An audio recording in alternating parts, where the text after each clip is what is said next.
Yeah, how you hating? You a fan, bro? But slow the honeys, I'm in the Lambo. Yeah, baby mama. Yo, chat, what up? It's your boy Slicktor Victor. I told you I was gonna be back with another video ASAP. I had to watch that Raising Kanan season finale. It was epic. We finally got to meet the character Breeze, all that good stuff. I just posted a video about that as well. I'll put that in the description below. But we're gonna get into this Diddy trial. Man, it got crazy today. Text messages from Cassie, admittance on the stand as well. Her saying she loved freakoffs, she's freaky. So this looks like a case between two freaky mugs. It should not be a RICO case. This is despicable. They the defense moved to dismiss the trial. So it's going down right now, man. Thank y'all for tuning in. Like, share, subscribe. We're about to get into this content. We're gonna look at academics for today. Let's see what Act was running on today. Shout out to my man Act. Listen, Act, today was day 4 of 30. Act is a dedicated streamer, man. I wish I had the time and shit to do that. But Act is on here all day for y'all. Make sure y'all listen. At King Academics, he's streaming on Twitch. He's streaming on Instagram, TikTok now. He's got YouTube. He's got it all. So make sure you go check out Act. We're gonna get into Act's content and we're gonna react to it. Let's get it. It's good. Today's show day, chat. I'm only streaming for a couple of hours, but we gonna get through some of this shit. I'm so sorry. I'm gonna have to leave y'all in the afternoon to go do the show, but we gonna get through at least. Oh yeah, happy birthday to academics, man. Say happy birthday to Act in the comments. I wish today was tomorrow, low key. That I could have nothing for the show day and be able to cover this Cassie shit all day. Anyway, wait, what am I looking for? Where my Red Bulls at? Yeah, I ain't got no coffee this morning. I'm gonna get coffee when I'm done streaming. Okay, yo, tell me why I got up listening to motherfucking Dej Loaf today, yo. And I realized Dej Loaf was on that Kanye shit, man. She said, I really need niggas. I'm a Nazi. I remember Dej Loaf. Whatever happened to her?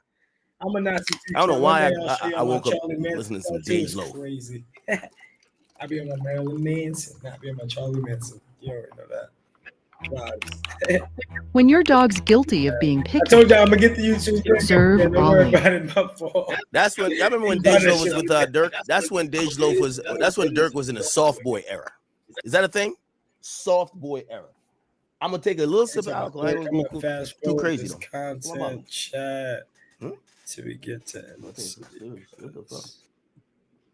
Yo, what's up? You can't keep dumping 400 pages of day 2 or day 3 actually. Day 2 actually. She took the stand in day 2.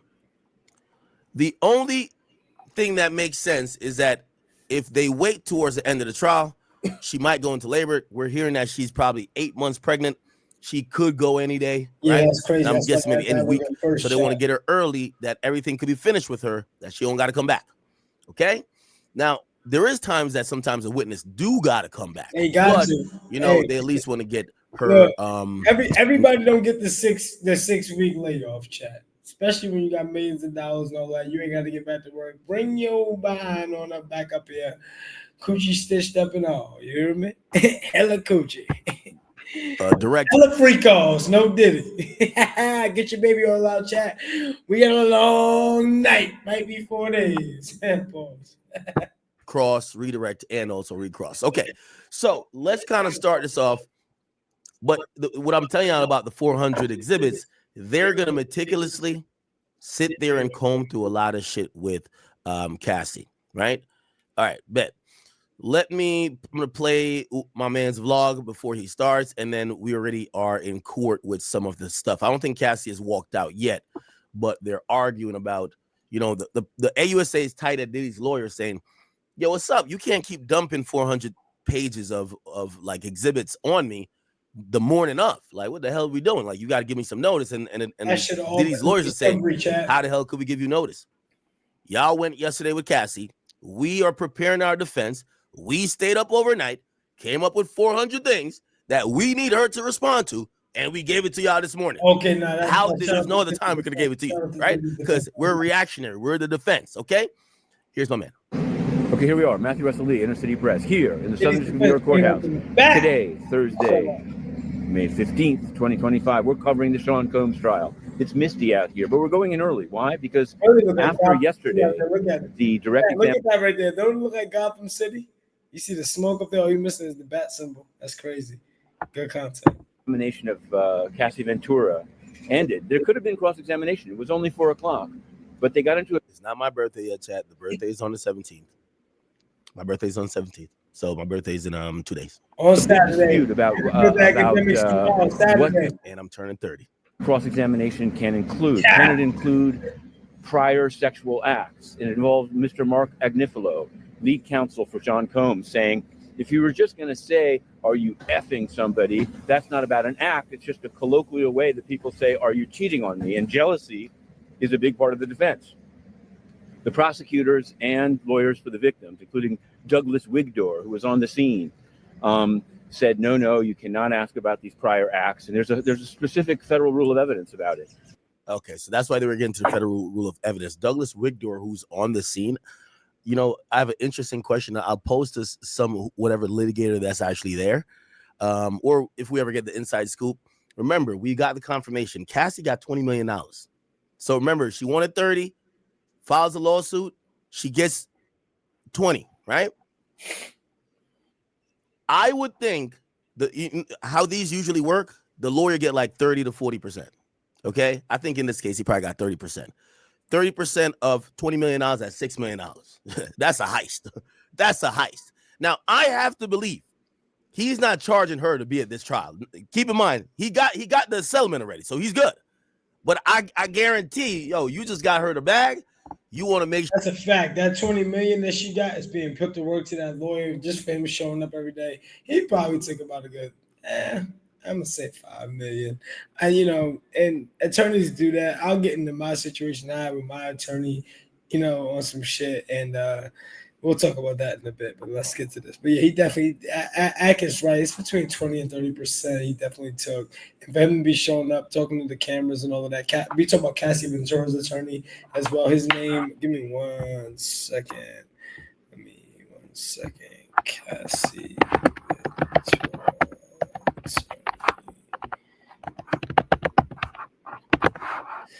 Her attorney's name is Anna Stavo. No, that's the prosecution attorney. Cassie Venture's attorney for civil suit. 1 second, chat. And his name is. Let me scroll. I know he spoke yesterday. I'm gonna get back to the content for y'all, and then I'll find that name and I'll pause it again. Make sure the bag is still secured. So now she's going through this. I guarantee he's showing up right here. It's not necessarily pro bono, but I think he's using that $6 million. Like, now I'm gonna just use that as payment. So her civil attorney is showing up. I don't know if it's for emotional support, even though supposedly she's the dude is offering some legal support to Cassie. And I gotta imagine the 6 M's he pocketed. So 5 or 6 goes, Cassie will get 14 M's. He gets 16. He gets 6 M's. Okay. When all these lawyers, the ambulance chasing ones, even the ones that don't, I don't think Douglas Wigdor is an ambulance chasing lawyer. They all want their 30 to 40%. That's why they're going dumb hard. Okay. Some I've heard some lawyers only get 20%, depending on the amount. But anyway, let's say 30. 20 or 30. $6 million. Yeah, I'd probably show up too. Rain, sleet, or snow. I'm with nigga. I might be with Cassie in the goddamn delivery room for $6 million. So that it's very interesting. The problem with it is that they're saying it can only be resolved in the robing room out of the public view. So we're heading in to cover, I guess, from the outside but we will be definitely covering the cross-examination in some detail. There's a lot of things going on. We put them up. We put some analysis on Substack. We put some documents on Patreon, and we were going to be back. Why I keep saying I'm pushing 40? I'm definitely not pushing 40. Don't push a decade. We ain't nowhere near that. I'm just gonna go towards the decade I'm close to. Happy birthday. Tweeting away. There's also extra subscribers for a little bit of analysis. In any event, this is the big thing here. As you'll see when we get to the courthouse, there's a huge late last night, there were people. Yeah, chat, I also want y'all to know I'm very new to this. I love all of the comments coming in, and even the dislikeful comments. I love how y'all are interacting. Let me know what y'all want me to do better. I'm new to the streaming. I used to be on reality TV. I was on MTV. I was on a bunch of shows and stuff like that. So I'm used to being more in front of the camera, not really recording myself, which I am still in front of the camera, but with someone else behind the camera. Pause. You know what I mean? No freak-offs. But yeah, let me know what y'all would like to see me do more and better of, or whatever. Like keep in tune, man. I really want to. I think I love this shit. Let's go back to this. Camped out in tents and little pods. So it's something else. Is all I can say. I was just thinking this morning. Imagine if Combs were not in detention, it would be a mob scene. People yelling "Diddy" in the front. Now, there are other cases, and we're covering them closely on the New York corruption beat. Sacavino, interestingly enough, the man from the fire department, the government was only asking for 30 months. Not only, but they were asking of this selling of expedited review. Of course, some mayoral debates, but 9 to 5 at least, it's all Diddy. Now, in a sort of bigger world, SDNY judge Helverstein, who it was wheeled out to him, the Tren de Aragua / Alien Enemies Act case, flown out of the SDNY. So there's that. We cover the United Nations. David. Yeah. Matthew Russell does a really good job. Salute to him. All right. Bet. We are locked in. And this is what's going to be happening in court. And we are in court. Okay. So this is the cross-examination. Let me make this a little bit smaller for y'all. By the way, I want everybody to check in. Where are you repping? What the fuck is this? What if your smile could go from looking like this to this? Nuvia's 24-hour process is really unique. It's a game changer in terms of having your teeth the next day. You're getting the final product. You know that you're getting the smile that you've imagined. It's an incredible life-changing event for the patients that. Commercial break. Let's get back to Axe comment. Where are you repping? Where you from? What you doing? Shout out to all my truck drivers, man. This is hopefully y'all niggas not in traffic, man. I fucking hate traffic. Anyway, cool. Let's see. All right, so this is before the cross-examination. They're just handling some really, they got to handle these matters before you bring in the witness, and of course, then the jury says. So Cassie's lawyer, Douglas Wigdor, I told y'all. Listen, at minimum, let me take that money. There you go. Right? At minimum, we got 4 million. Douglas Wigdor.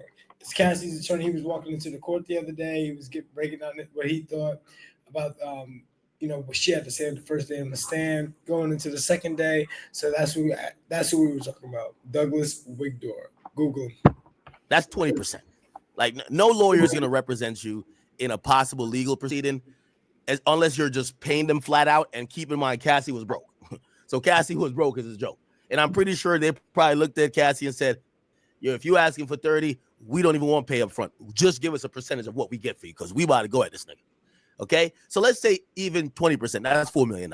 So 20% would be 4, 30% would be 6. So Douglas Wigdor, he realized he got to be 4 and 6 million. It's not my birthday. It's my birthday in 2 days. All right, it's my birthday. Fuck it. It's my Happy birthday. All right. It's my birthday show. Okay, cool. So before the cross-examination, right? So Cassie's lawyer, Douglas Wigdor, gets up there and says, "Listen, I got a right to be a part of the meet and confer about which evidence can be requested or questioned about. She's the only victim witness that is standing under Rule 412. Let's see. Rule 412. Oh, it's a federal rule of evidence. Okay. All right. Okay.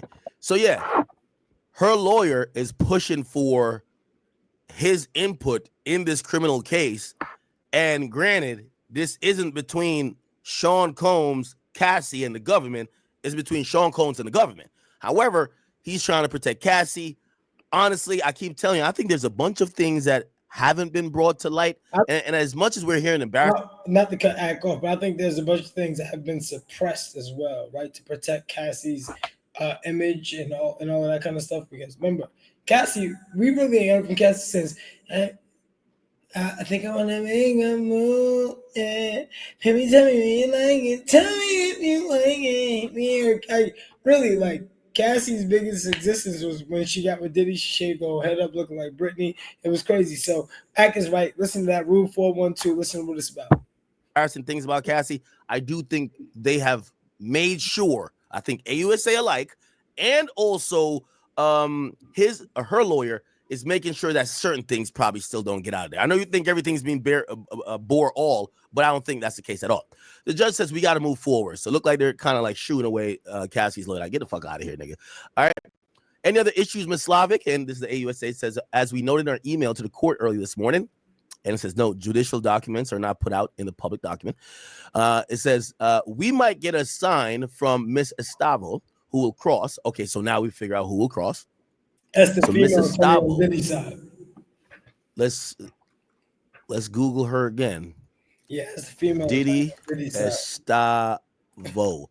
So this is a woman who is going to be Stavo. Am I saying the name wrong? Probably, right? Let's see. So I want to Google the lawyer that's going to be doing this heavy lifting. Who's okay? Anna Estavo. By the way, she's from a New York firm. Harris. Oh, I don't know. It looks like some Russian last name. Let me just Google her real quick. Anna Estavo. This is her right here. This is her. Yeah. I mean, it's fitting. You're going against 6 white women. You get your own white woman. Fuck it. Yo, you got to get your own white woman to combat the white man. It's milk on milk violence. Put a Russian flag in the chat if y'all think Putin sent Diddy this attorney. Let me know if he paid Putin. That's crazy. New narrative. Let's go. Milk of magnesia, or it could be almond milk. I don't give a damn. Milk of magnesia heaven, man. Listen, don't y'all love white women? Diddy probably said, Brian Steele, you chill. You're a pit bull.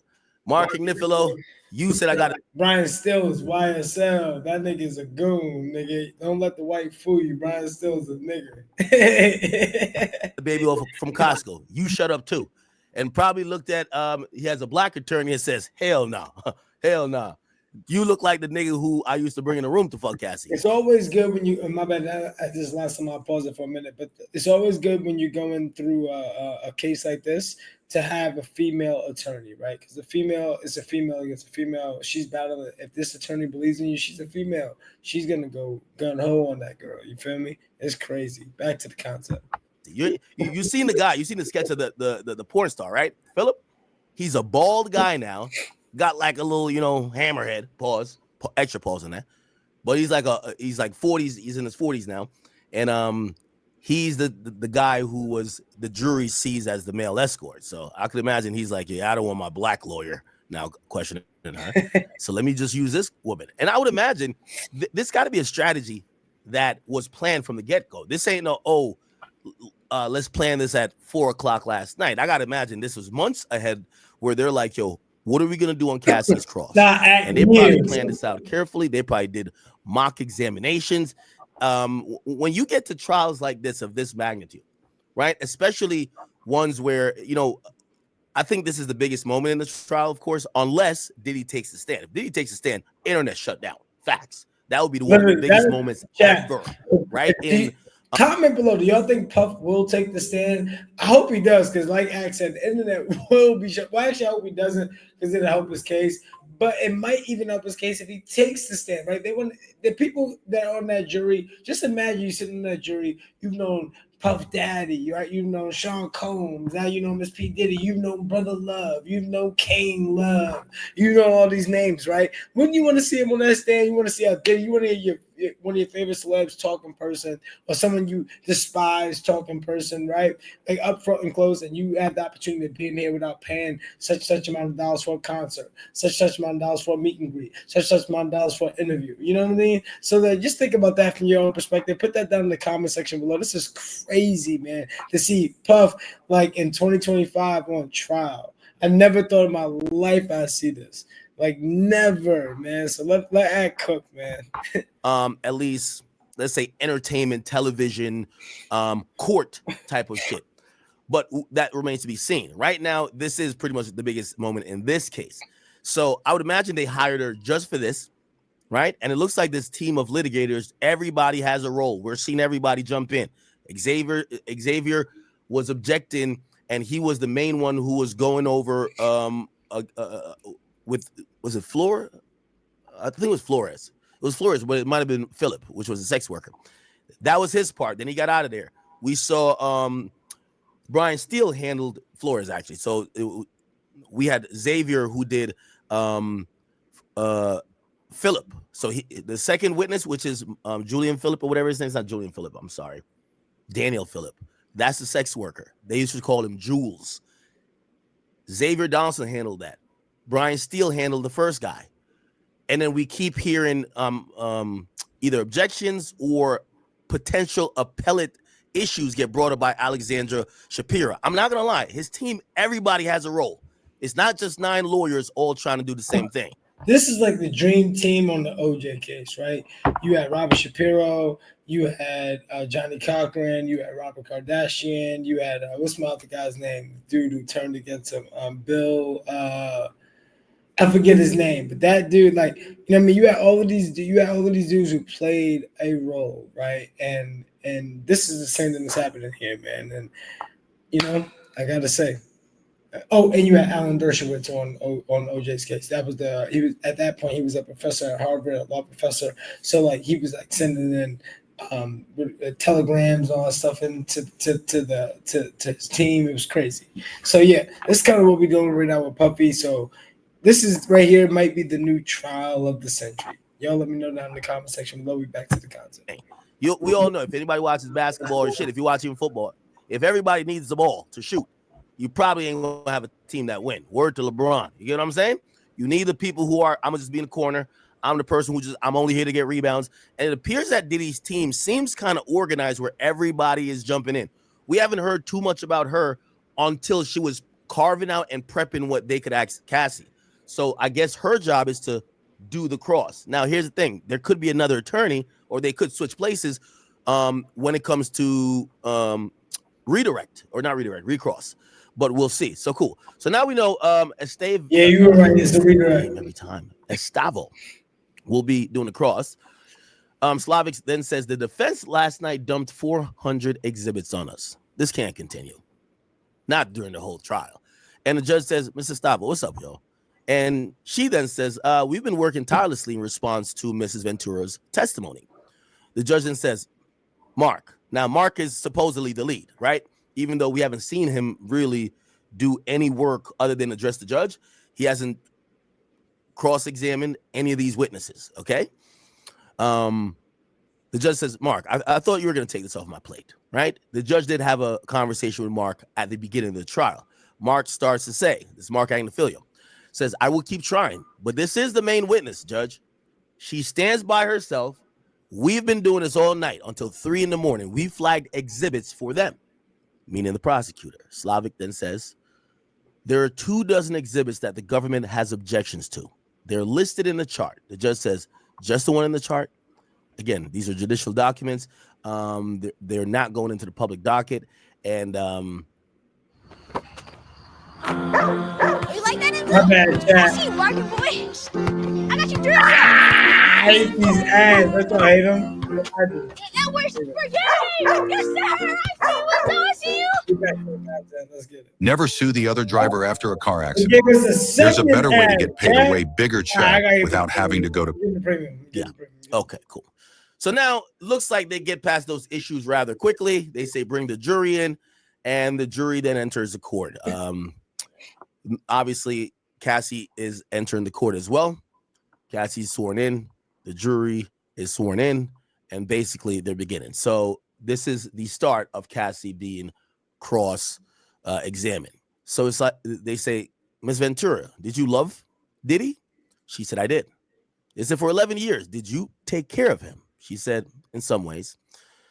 Stavo then says, did you call him larger than life? She then says, I did.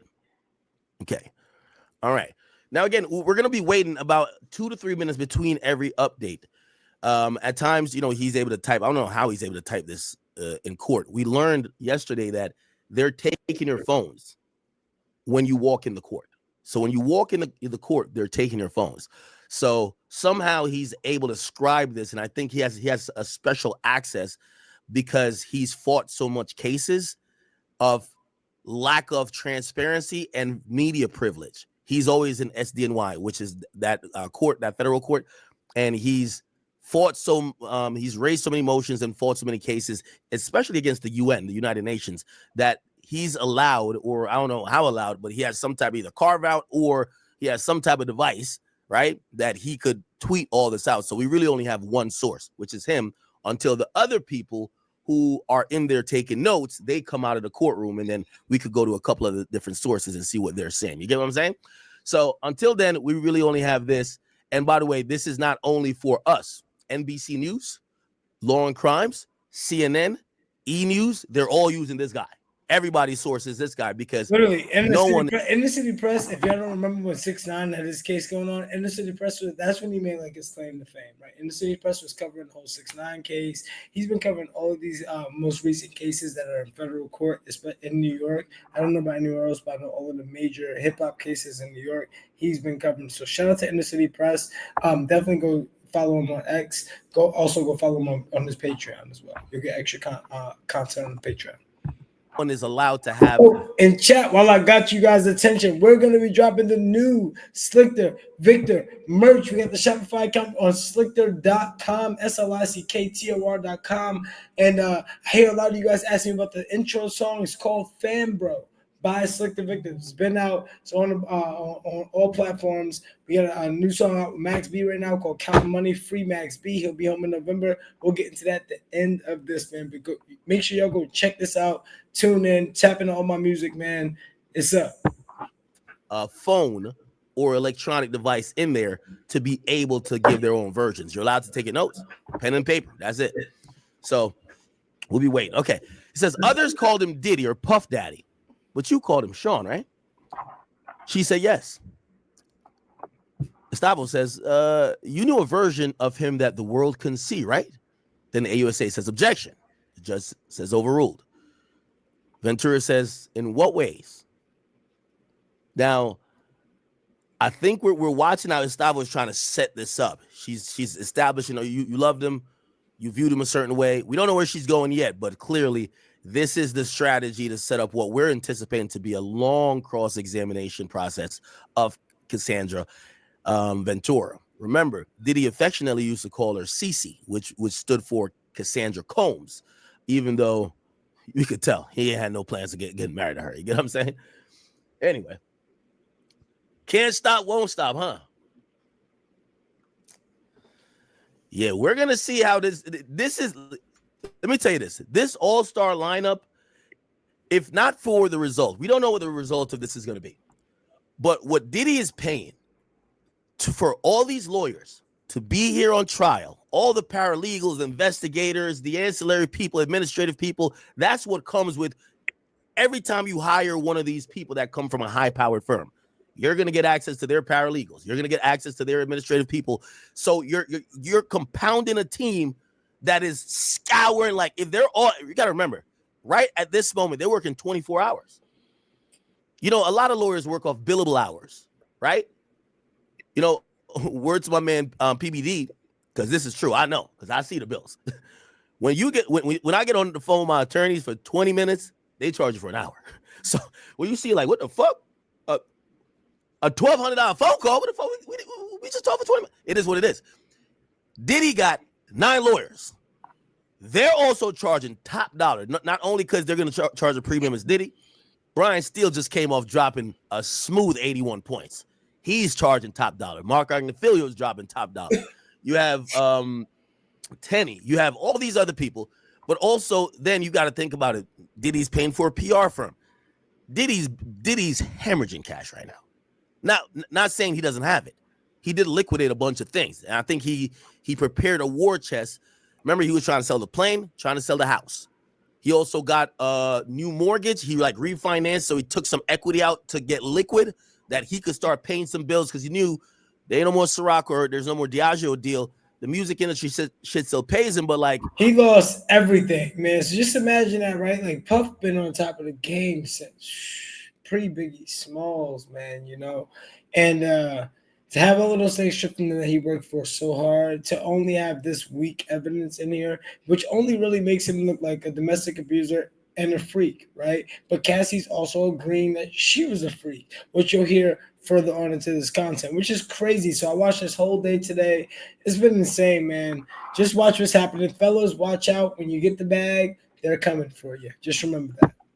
Yo, you might need some excess of cash to shut some people up, to do whatever. And trust me, there's investigators out the ass. There's lawyers out the ass. I would imagine the jury sees this trial is probably costing him, gotta be like, I gotta imagine like $100K a day.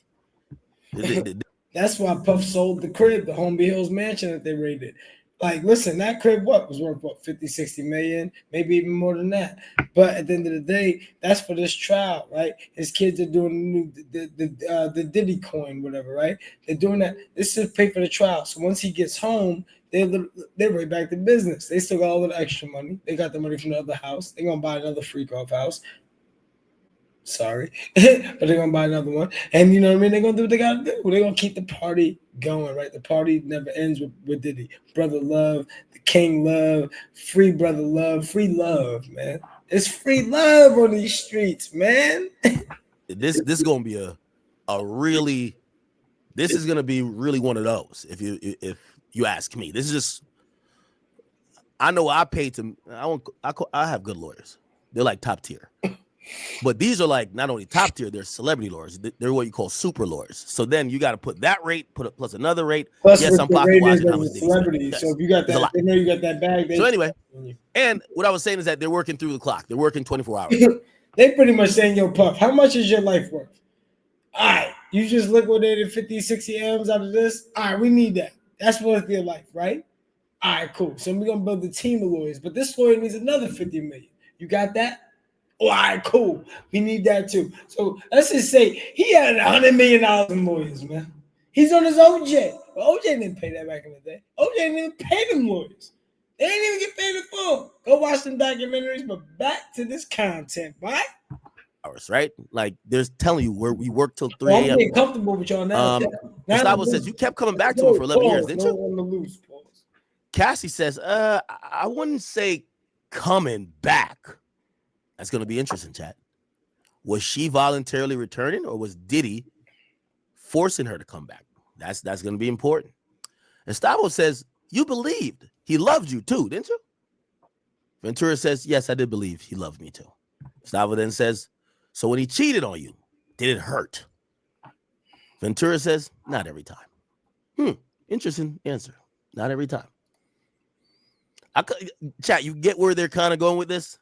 They're kind of going with, I feel like the trajectory right now is, Cassie, stop the fucking bullshitting. You know you voluntarily kept coming back to this shit. You had many chances to leave. You had many chances to get out. You even admitted you dated other people. You could have ran away. You could have went to the police. You could have did all these things. This whole idea that you were scared of him, or you were scared that he might do something to you in Kid Cudi, so you went back to him.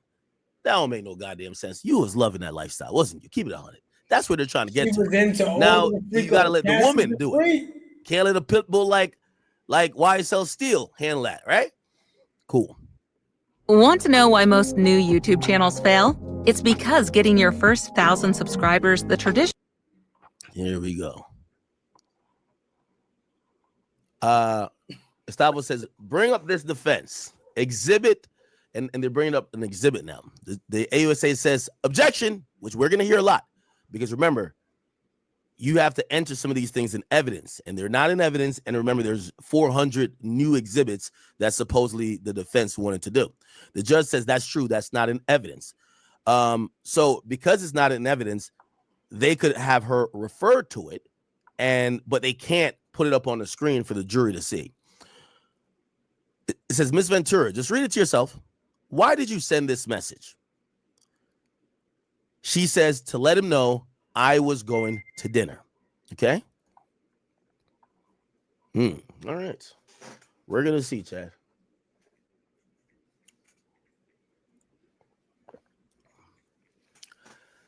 Yeah, this is going to be the teetering point today. And I'm so sad I'm going to have to miss the second half of the day. But this is going to be the teetering point for this case, because if they start to break Cassie and they basically turn her statement yesterday or her testimony yesterday, which came across as I was hopeless, helpless, and I was down bad. I didn't know how to get out. I didn't know I was being controlled. And this guy made it feel like I was pursuing his love, but all the while he was just controlling me. So, chat, let me know how y'all feel in the comment section below. Do y'all think that Puff was controlling Cassie? Do y'all think he was actually trafficking her? Or do you think that she, over time, became a jealous girl? Because you guys are going to see some text messages where Cassie said, oh, you know, after 2.5 years, they became like what she says on the stand. After 2.5 years, he became a bit distant, and she was in the messages. She's like, "Oh, like you don't even stay on the phone with me long enough. You don't love me long enough, nigga. This is a billionaire. You got $1 billion. How many women you gonna have? You know what I mean? They said that these freakoffs weren't called freakoffs. They were called Wolf King Knights, right? I got a wolf tattooed on my leg. I'm a lone wolf, right?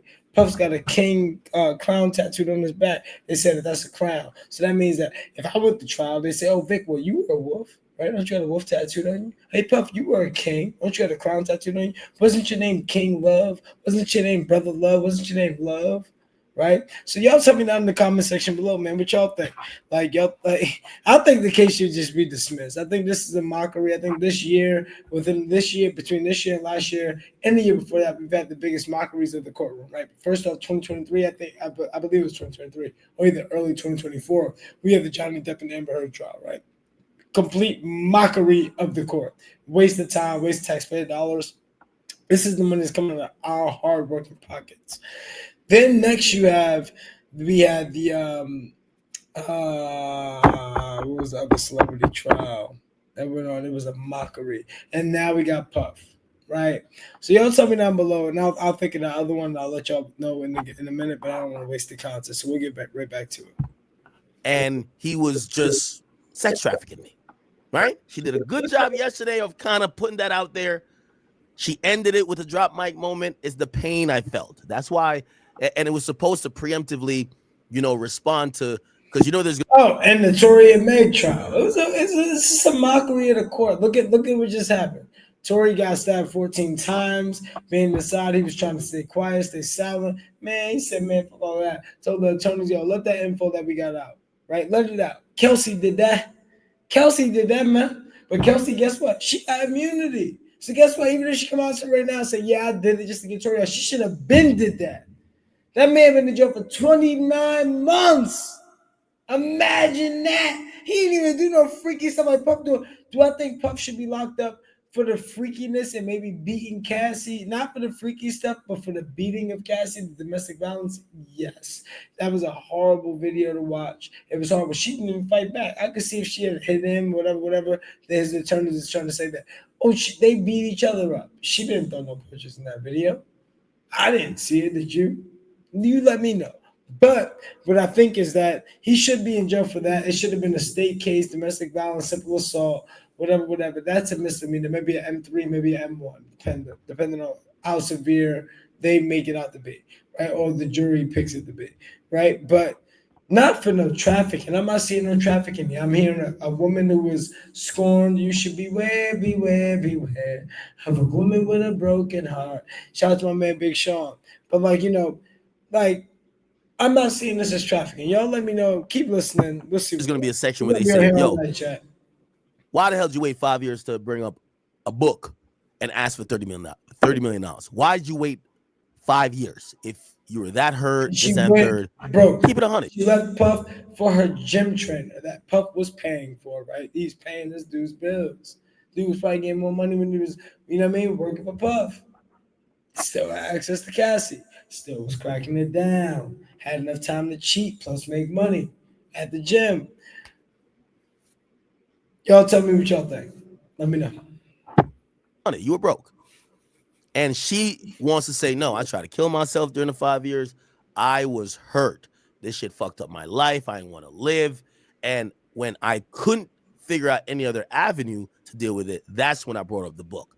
The fact that I got $20 million later and I did sue, it just kind of happened. But none of this is driven by the fact that I'm not with him anymore, and I'm not in that lifestyle, and I might have some monetary needs.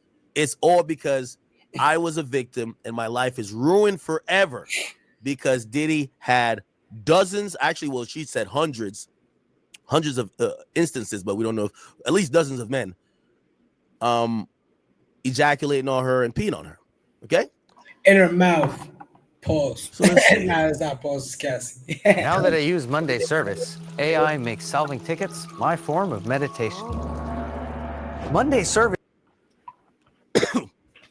Right. It says, what was going on in these messages? What was going on when these messages were sent? She says, I'm not sure. And Stavo says, what was going on in your relationship then? She said it was early. We were loving. Stavo says, I offer it. AUSA says, objection, being offered for the truth. The judge actually rules with Stavo, saying overruled. Now, this is going to be a whole back and forth game the whole time. I wouldn't be surprised if in the next 20 or 30 minutes, the judge is going to call a sidebar, because what's happening is that they're showing Cassie a bunch of text messages. Remember, they got all the messages. Both sides got all the messages. They subpoenaed. They picked out new messages. Yep. So they had messages that they wanted to. What they did was they subpoenaed all the messages on both sides, phone records from AT&T, Verizon, whoever their phone service might have been. That's how the feds work, right? And what happens is, folks, just because you delete a text message, because you delete a text thread or anything off Instagram, anything like that, the FBI can track that up, I believe, up to 7 to 10 years worth of information. Don't quote me on that, but I definitely heard that before in law and crime. So yeah, just remember that, man. Deleting the messages, it might get you away from your significant other or get you out of an instant drama or beef, but it's not going to get you out of a long term, especially in a case like this. So back to academics. To bring up. So those were entered into evidence. They found more messages last night, and they're showing them pictures of the messages, or it might be photos or whatever. And because it's not in evidence, the AUSA is going to say, nah, y'all ain't putting that on the screen for the jury to see. Hell no. Hell no. And the judge agrees. Okay, it's not in evidence, but there's a loop, there's a go around. You could show it to her, and if she doesn't repeat what's on there, right? I want to know if it's a male. She could then, you could have a conversation about what she has seen. You get what I'm saying? So it's a roundabout way. And this is where the AUSA is kind of pushing back on this, and Stavo is kind of trying to get her way. And the judge is going to either have to overrule or sustain it every single time. So now, well, I forgot the judge is that young dude. It's a real back and forth game. The judge is the young dude that we saw walking into the courtroom with the sneakers. He went viral with the sneakers on, and the suit and the Beats headphones, walking and looking like he was 23. The Indian dude. That's crazy. Back to the concept. It was like tennis at this point. So we're gonna see how this gets played, right? Now, also, you got to remember, Cassie said it was early in the relationship. She did testify very early in the relationship. Things seemed like pretty perfect. It's a honeymoon phase, chat, right? It's a honeymoon phase. 7 years in, she had claimed that in the prosecutor's eyes, it's called the honeymoon phase is called the grooming phase. Look at the Andrew Tate case, right? Puff pretty much groomed her in the eyes of the prosecutors, or in the eyes of very liberal people, right? He, for the first 2.5 years, hey, babe, what up? Let's get dinner, let's get lunch, let's do this, let's do that. Hey, we here, we together. It's just us one-on-one. Then he slowly eased her into the freak-offs. He had to pick the first freak-off guy, right? As he called sex slaves, right? I think I can say that online. Hopefully I can. But like, he had the first sex slave, right? And Cassie's picking him out. He had Cassie pay the money. He had Cassie do everything. Puff was a devious, slick dude. I ain't gonna lie to you. Devious, slick dude. These girls, all they see is dollar signs. They don't see common sense. Yo, if a dude's got you paying for everything, you the front runner. It's the same thing as if you're selling drugs, right? You selling drugs, you selling this, you selling that. It's like, okay, cool. Why you got me keep doing? Why am I to crash out? Why am I to crash out? She ain't see all of that. You know what she's seen? The money. Voiced frustration to him, like, yo, all we do is freak-offs. You get what I'm saying? It's like, y'all ever get with a new chick, and for that first like week or month, y'all together, y'all doing X, Y, Z, y'all all over the place, y'all outside. Man, you with this chick for 2 years, man. You're like, man, leave me alone. I'm playing the game. We ain't doing nothing for 3 weeks. That's just what it is. So it looks like they got into a routine, but at least up front, Diddy was probably whining and dining, showing her a good time. She was buying into this, like, oh, this is going to be life forever. And 6 months into the relationship, or maybe a year, she gets introduced to this idea of freak-offs. They do a freak-off once. And I would imagine Diddy didn't say, let's do it again the next day. He probably chilled 2 months later, maybe knowing freaky ass nigga Diddy. He probably waited like a good 2 weeks. Grooming. And then be like, all right, let's do it again. And then it probably got more and more frequent. And they stopped doing all of the other things that she probably was interested as, like, you remember she was a 22-year-old girl at that point. Your chat, should we start a store called Freakoff Smart? That's a sex store. It's Freakoff Smart, right? It's a smart store for freak-off shit. And we'll get to that. We'll get to that. Point. Now, her life was all revolving around the freak-offs, and she tells him 7 years later, like, yo, bro, all we're doing is fucking. Like, what are we doing? Right? Now, this is where I'm going to ask you guys. Do you think this constitutes sex trafficking? Because what I think what Diddy was kind of doing was like what a lot of guys do to a certain extent. I'm not saying every guy does what Diddy does.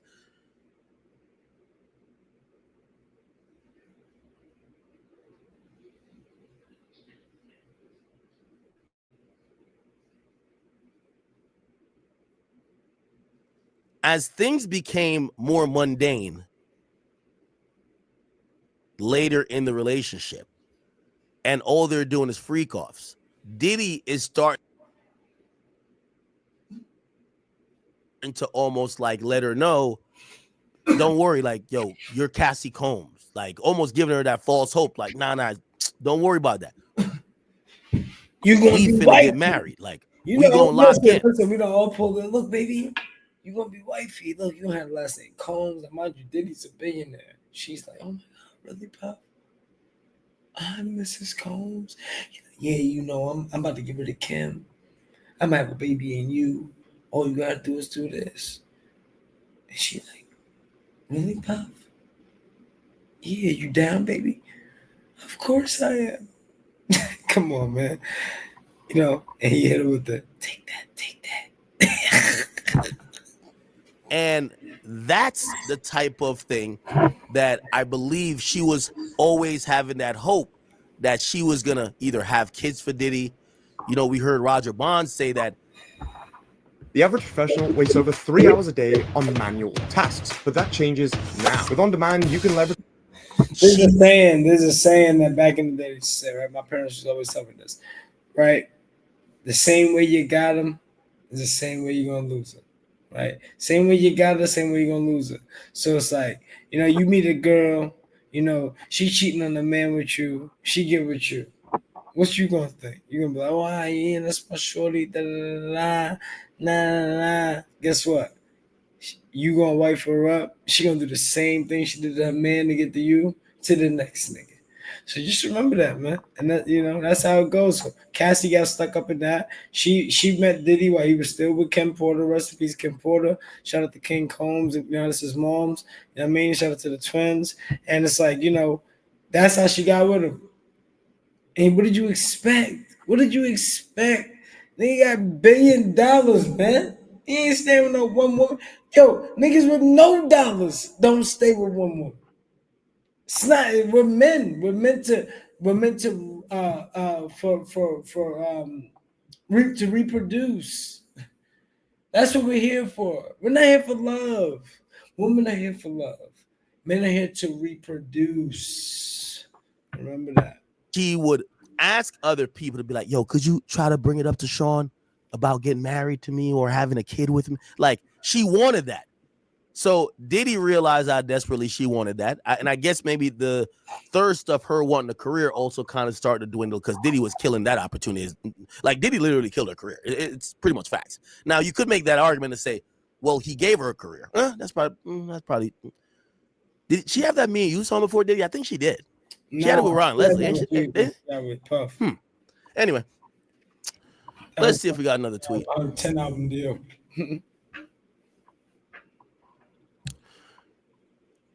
So what I took from it was early, we were loving, is that she was like, that's a honeymoon phase, right? And Stavo says, could you please read? Ventura says, I wrote, I love you. Smiley face. I'll fly anywhere for you. I love you, Cass. Now this is a good strategy to start out. How you claim you're getting sex trafficked? You didn't want to go to these places. You didn't want to do any type of freak-offs. You were doing it against your will, but you're sending him messages saying, I love you. I'll fly anywhere for you. I love you. Now, again, there's still a way to look at this like, hey, she's being coerced. Even though she says this, she's saying this under duress. But whatever. I'll digress on that point. Let's keep it going. Stavo establishes that this is a 2009 email. And AUSA says, objection.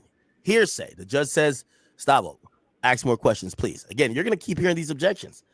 And I'm telling you, he's going to go to a sidebar eventually, or at lunch, they're going to argue more about, yo, what's up with these exhibits, right? Stavo says, from BlackBerry, what is BG? BG is baby girl. Okay, baby girl. Okay. All right. Yo, baby girl. One thing, and y'all tell me if this is game or maybe this was an attempt at control and manipulation. You let me know. This is part of the grooming. Diddy would have these nicknames for her, and Diddy required her to call him Puff these affectionate nicknames as well. For example, he would call her Cece. He would call her baby girl. She would call him Pop. She had to call him Pop Pop. Is that game, or is that a sort of control?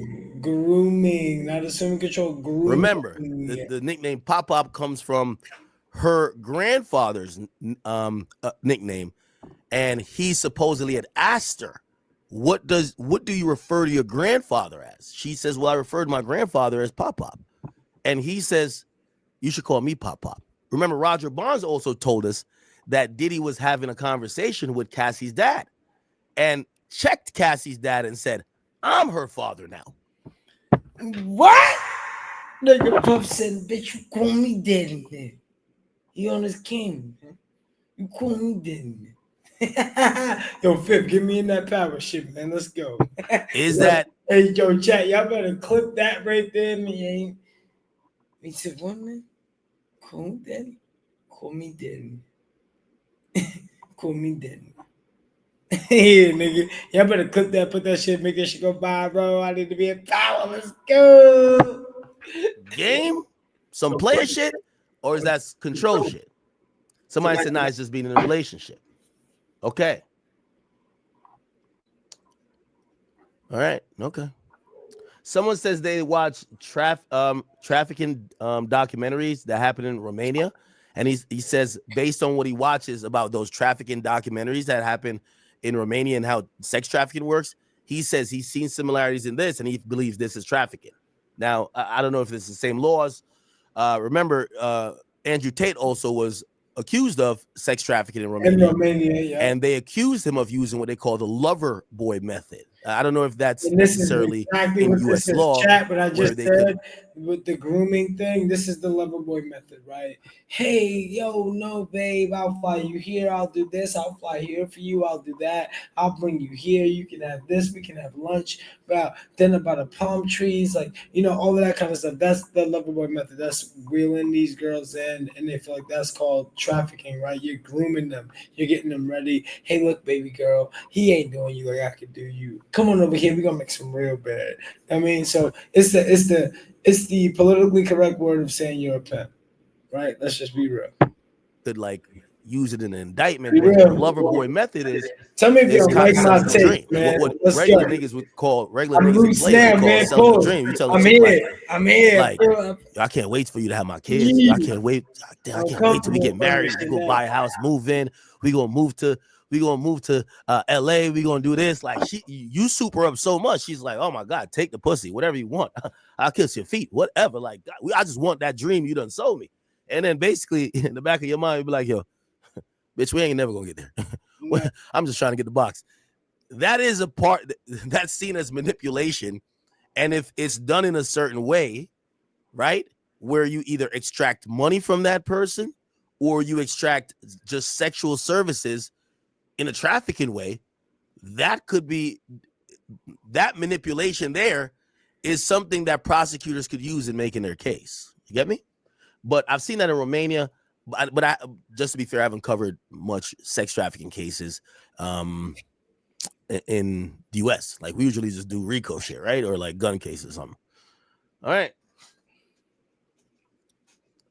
Chat, everybody got a homeboy that sells a dream. You know what I mean? Like he the type of nigga, he tell a girl he loved them 3rd day in. Yeah, I love you, girl.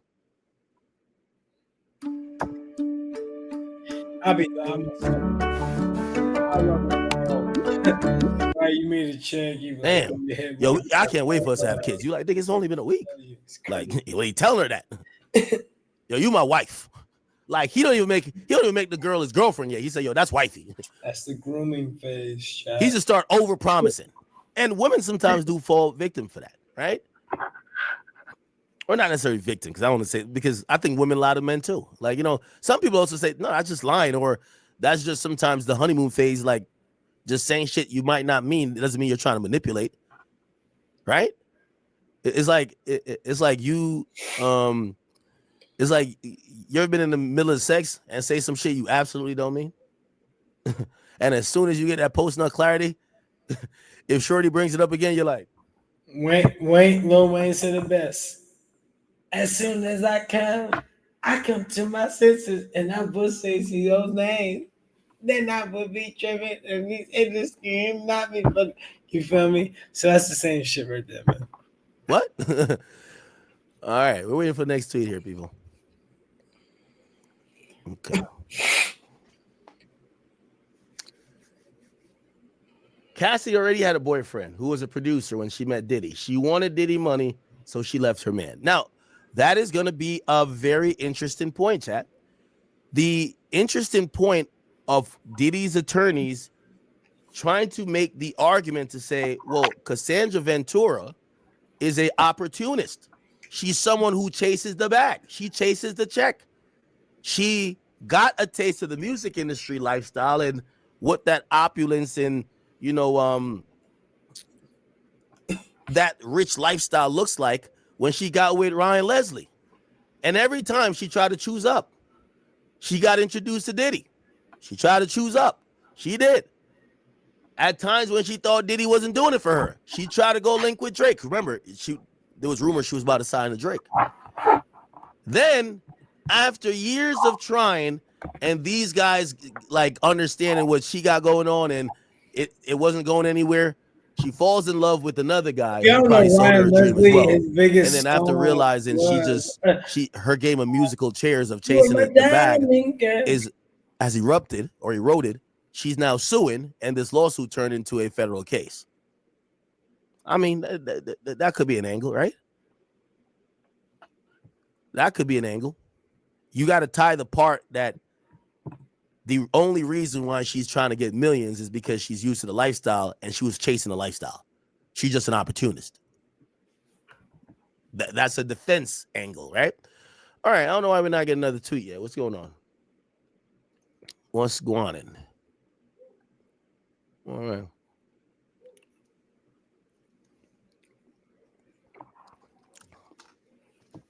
Somebody say, yeah, F this Me Too shit, man.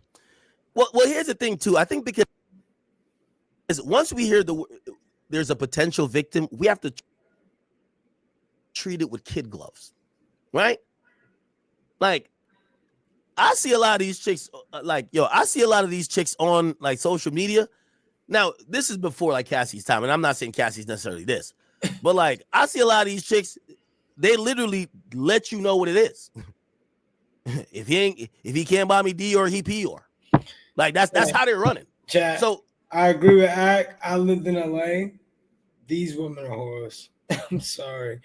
And once you live in LA, and when I moved from LA, right? So you ever watch the movie Fat Albert, where like he literally goes into the TV screen and becomes a character, right? So I used to be a reality TV star. For those of you who know me from that, for those of you who don't, I'm now a musician / podcast. As you see, I'm starting my new podcast. It's your boy Slicktor Victor. Make sure y'all like, share, subscribe. But like, when I was living in LA, it felt like I was in the movie Fat Albert, right? Where I felt like I was in a reality show. When I left LA, it took me like 6, 7, 8 months to wind down to be like, okay, cool, damn, this is reality. You know, I had to move. I moved to Australia, right? I lived in Australia for 2 years. Then I moved back home to New York, you know, so it's like, and I haven't been back to LA since 2020. Like, I haven't even been to visit. My agents were sending me gigs. I won't even accept them. It's like, yo, I'm petrified of that place. I'm not petrified of the place. I'm actually petrified of the person I become in that place. LA is devious, man. And this is the type of shit you see in LA. So the Freakoff scene, that's why I said on yesterday's video, I said, yo, this was a lifestyle lounge type of party. If you're familiar, you're familiar, right? You understand. I spent time in the adult film industry, right? You'll see that in my interviews that I've done with Shade 45, with Power 105, all of these people, right? And, you know, I'm not proud of it, but I'm able to speak about it, right? You know what I mean? And, you know, that's what LA can do to you, but it's also, so you can't blame it all on the city, right? You can't blame it all on the place, blame it on the area. You got to blame it on yourself too, right? You got to give yourself some credibility.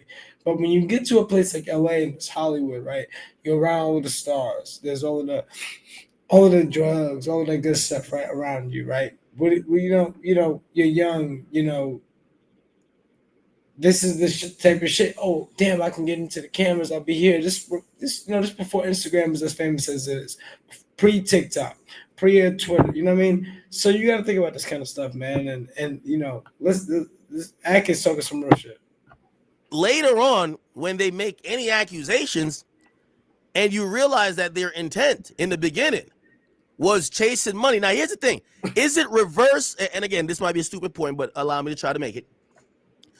If we're going to say that Diddy manipulated her by using her career and money over her head, right? And opportunities over her head to get whatever freaky desires fulfilled from this woman, is it also safe to say that this woman used the idea of, oh, I'm just looking for love, but in reality, she was looking for the bag? That's manipulation too. Now, granted, she is testifying that she loved him, but still, a lot of these guys who got the money, they just want a chick who's going to be loyal and love them and do whatever they want, right? That's what they're looking for. The women know that. The women give that perception, sell that dream, so they're selling the dream too, but really what the women want is the bag. They rather cry in a Rolls Royce rather than a Honda. You get what I'm saying? Facts. So maybe it's manipulation on both sides. They're both playing a game. Now, when we hear it in court, and because every time when we talk about, you know, especially women, but especially anybody who could be a victim, you got to handle with kid gloves, it's kind of insensitive to say, well, you know, you manipulated him too. You manipulated him saying you were loyal. You manipulated him saying X, Y, and Z. You were cheating too. So the same things you claim he was abusing you doing, you were doing it too. You put your hands on him. You cheated on him too. You did a bunch of those things, even left him for the trainer. Again, I'm just trying to throw out what theories that maybe how people could perceive this. Now, do I think the jury's going to think about it in that way? No, I don't. All right, let's see if we get another tweet. When people ask me what kind of witchcraft I used to get rich, it's not to discredit anyone's work. I kept this secret for a long time. Now, a million tweets at a time. He's trying to, you know, they're pretty much doing the entire transcript. And he has the full give me a second. Patreon.com/ Yeah, we haven't gotten a tweet in 10 minutes. Not too sure why. Okay, we just got one. Cool. Stavo says, what did you write? Ventura says, are you hungry, Pop Pop? Is that weird to y'all? It's weird, yo. I guess. First off, the word pop, right? I date white women, right? As my preference, like whether it be a European white, whether it be an American white, it don't really matter, right? I like white women, right? Like I like my meat like I like my chicken. Pause. White meat only. Pause. Super pause. But it's like, you know, when you dealing with white chicks, right? And you meet a white girl and she say, yo, I got a pop. You immediately run away. She's too American white for you. She's a bit much. Only Southern girls got a pop. Pop sounds racist. That nigga sounds crazy. right? So you learn these types of things when you're dealing with white women, like I've been dealing with white women, right? So the approach I take is like, okay, cool. So I would never want a woman calling me a pop. I don't like to put a racial, yeah, I'm your dad, dude. The sharing the sharp games, right? That's crazy, man. So you gonna get back into the content. Just wanted to ask y'all that. Yo, what would y'all do if y'all had a chick trying to call y'all pop? Or even she just had a pop. And now you about to tell her to call you pop. How you feel about that, man? Let me know down in the comment section below. Some shit to conversate about. Yes, you would. It's like when Kanye says, "Call me sir." I'm like, fuck. Ventura says, so Cassie says, "You hungry, pop?" That's the name for her grandfather, which she says that to Diddy. And Stavo says, and Mr. Combs wrote to you, "We are so in love, we don't do anything else." Huh. How long has y'all been seeing each other? Now, maybe they were talking about sex or I don't know, but supposedly Diddy says, "We're so in love, we don't do anything else." Ventura says this was 2.5 years into the relationship. So it's kind of establishing this pattern that, primarily all you and Diddy did was fuck. Like, I get this whole manipulation shit, but you admitted that the early stage of the relationship, it was loving. You admitted that this was supposedly the time that the quote-unquote abuse ain't start. And Diddy's telling you, and you're calling him pop, he's buttering you up, but he's even telling you then, because later on, she does complain about it. She complains that all we do is fuck. All we do is freakoffs. It looks like they're trying to establish that. My bad, Chad. I went away, but I heard act. We were so in love. Act. It was not buttering up. It was baby oiling up. He used 10 bottles of baby oil. That is crazy. He even had him heating it up. You want to glisten in the studio lights like a fucking music video, man. He had it glistening up. You got to sit in this, let it boil like a bowl of rice. It's crazy, man. Not like a bowl, but like a pot of rice. It's insane, man. We back to this content. We don't do anything else. Like maybe they in bed or they just fucked or whatever. Happy birthday to Act. I guess they're trying to tell her or establish, from day one, all Diddy was doing is fucking you. That's all he wanted to do with you. Fuck. And you were down with it. You were down with it in the beginning. And then at some point you switched up, but you had chances to leave.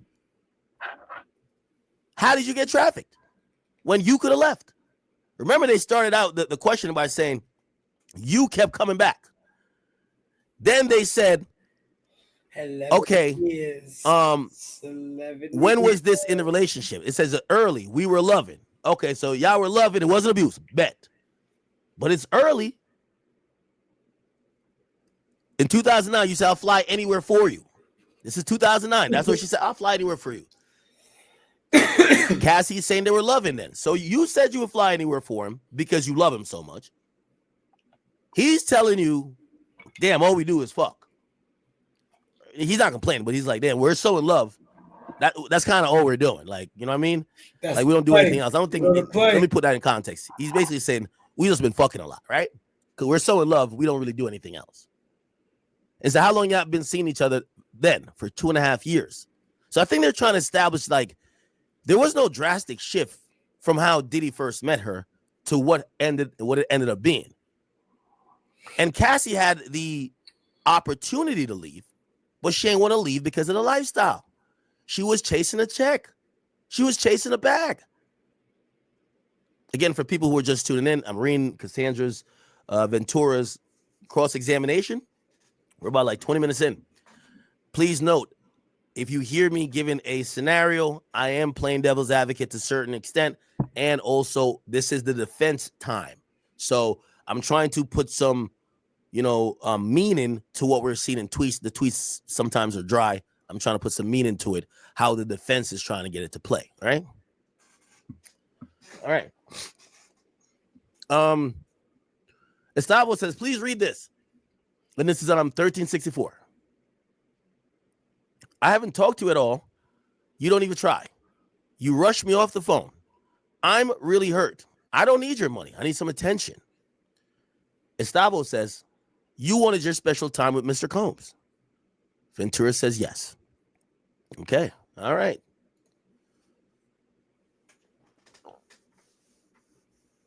Also, it's very interesting that they put this tweet in there because I guess they're going to also, I'm pretty sure they're going to juxtapose this to later on, maybe Cassie. They're establishing that Cassie initially says, I don't want money. I just want you. And maybe she changes that. You know, they're not going to bring up after the relationship because the relationship is over. And clearly she wanted money then because she asked for $30 million. But maybe towards the end of it, that's nasty. She would ask for gifts in exchange for, you know, all right, listen, y'all need a bag. Like, yo, sexual fate. Yo, we're going to Miami. We're going to do the hotel thing again. All right, I need a bag. Flavors.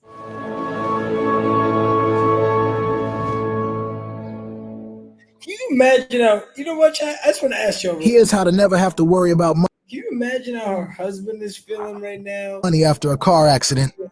Listen, if you have been in a car accident. How do y'all think the husband is feeling right now, sitting in the courtroom listening to his wife tell disgusting sexcapades? I'd be sick to my stomach. And he's sitting there listening because he's got to look good, right? He's got to look good for the cameras. Oh, Cassie's husband has arrived. Her husband has arrived. He saved her from Diddy. He saved her from Puff. Get out of here, man. Puff was employed and paying him the whole time. That's how you met Cassie. Why was you sticking around then? You knew what was going down. Every time she show up downstairs with a supposed black eye or graping gape, right? You know what I mean? Buns spread open. Come on, man. Baby oiled up, smelling like Johnson & Johnson. Come on, man. He knew what was going on. That's why he liked her. He said, now I'm going to put a baby in the babe. Once you run out of this money, you know, because I'm broke, we going to sue Diddy. Once she sued Diddy, she had the 20 M's. Let's minus the 20. Let's minus that 656 for the attorneys. Let's just say she had 14 M's, right? She got 14 M's. Guess what? He said, you know what? After this trial is over, I'm going to get my clout because he going to definitely take that stand too. Once he take that stand, what y'all think he going to do? I think he going to run for the hills. I think he going to hit Cassie with the divorce. I think you're gonna have Cassie have that baby. He gonna hit her for child support. He gonna hit her for everything else because this right here is traumatic on his life, right? It's the stress. And you gotta understand how people move, man. Like you just gotta watch how the shit moving. Cassie ain't want to do this. It tells by her testimony on the stand. She's not trying to put this man away. She's saying, yes, I didn't say these things. I loved him. I did this. I did that. That's crazy, man. And that might be a thing where they're saying, no, that's her coping and basically damn near being a little sex worker. LSW, as 50 would say. Because if you ask me, I think this probably started out as loving. And even if she did want the bag, only an idiot, you know, any chick who really want the bag, who gonna get the bag, don't tell you they want the bag. Like, they just get the bag. They get the bag by getting you, right? They realize you're the bag, they get the bag with you. The bad gold diggers tell you they want the bag. And then they usually get the small bag and get the fuck out of there, right? I could see a world where Cassie sees Diddy as this, not only the bag, but falls in love with him rather quickly. Diddy seems to be extreme with everything. Let's fucking go to Mykonos. Let's go to fucking Paris. We're staying in the best places. Like, she's seen a lifestyle that is above every other lifestyle in hip hop. She has security tail in her. She has assistants that she could order around. And this guy is the representative of that. She loves this guy. She wants him to value her like how she values him. However, over time, she realized he ain't gonna be faithful. He got other hoes. And he's a super freaky ass nigga. And it probably erodes that love or whatever, and she turns it into damn near a transactional type of thing. Remember the Shannon Sharp shit? That girl wasn't asking Shannon Sharp for $25,000 a cheek when it just started. It's when it kind of erodes a bit. She realized, oh, you're gonna have other bitches. Oh, you're gonna disrespect me. Oh, you're gonna leak a video of you getting your dick sucked or you fucking on live. I bet. Well, buy me something, nigga. Now it's not about I just want your love, whatever it is. Anyway, I might be reading too much into it and where this might go, but it is what it is. Okay, cool. All right, Chad. All right. So we are at, it's not 9:07, it's 10:07. I don't know why this is on Central Time. Okay.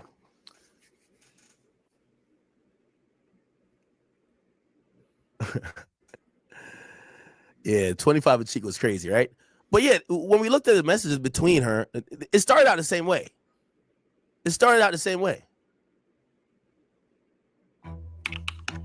When your dog's guilty of being picky, serve Ollie. Human grade meals so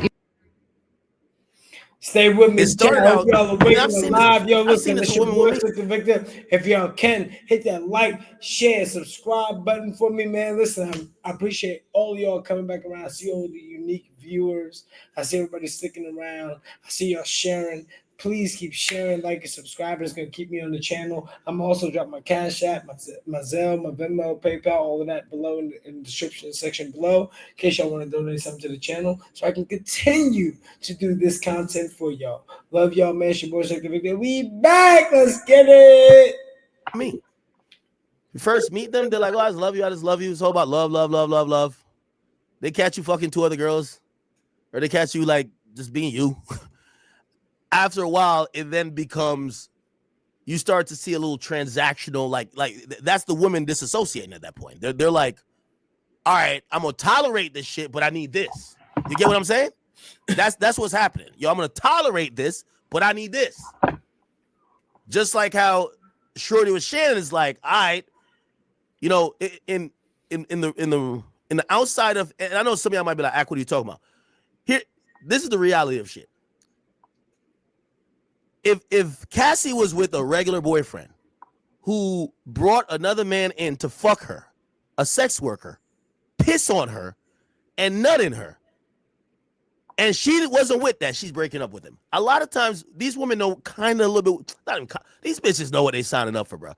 Let me tell you this. When a woman signs up to be with like a rich, famous guy, you know you're going to get cheated on 30 times. Let me ask y'all a question. All my chat queens and all my chat niggas. If your girl cheat on you, how many are you going to let her come back? Likewise with the females. I'm really asking this to females. If your never man cheat on you, how many times you let him cheat and keep letting him come back?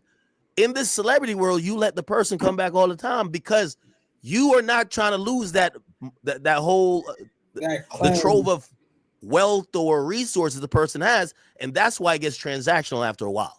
So that's why I'm saying we see this all the time. These people just go in for love, but over time it becomes $25K per cheek. Not necessarily $25K per cheek, but you see it becomes, yo, I need this. Because mentally those women are saying, I need that to tolerate this.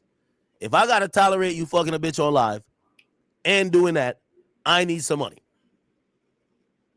That's why you even hear some of these women online, like they'll be like, "Oh yeah, he like, did you hear Boston Richie girlfriend? He bought my forgiveness." Yo, if some of these women would have took them Birkins that they got as forgiveness and took all of that stuff and pawned it and sold it and were really here for the money and not to ruin someone's career or life, I couldn't even still not respect it, but at least like bag yourself up beforehand. You feel me? I feel like they just take gifts and think that, oh, this is gonna last forever.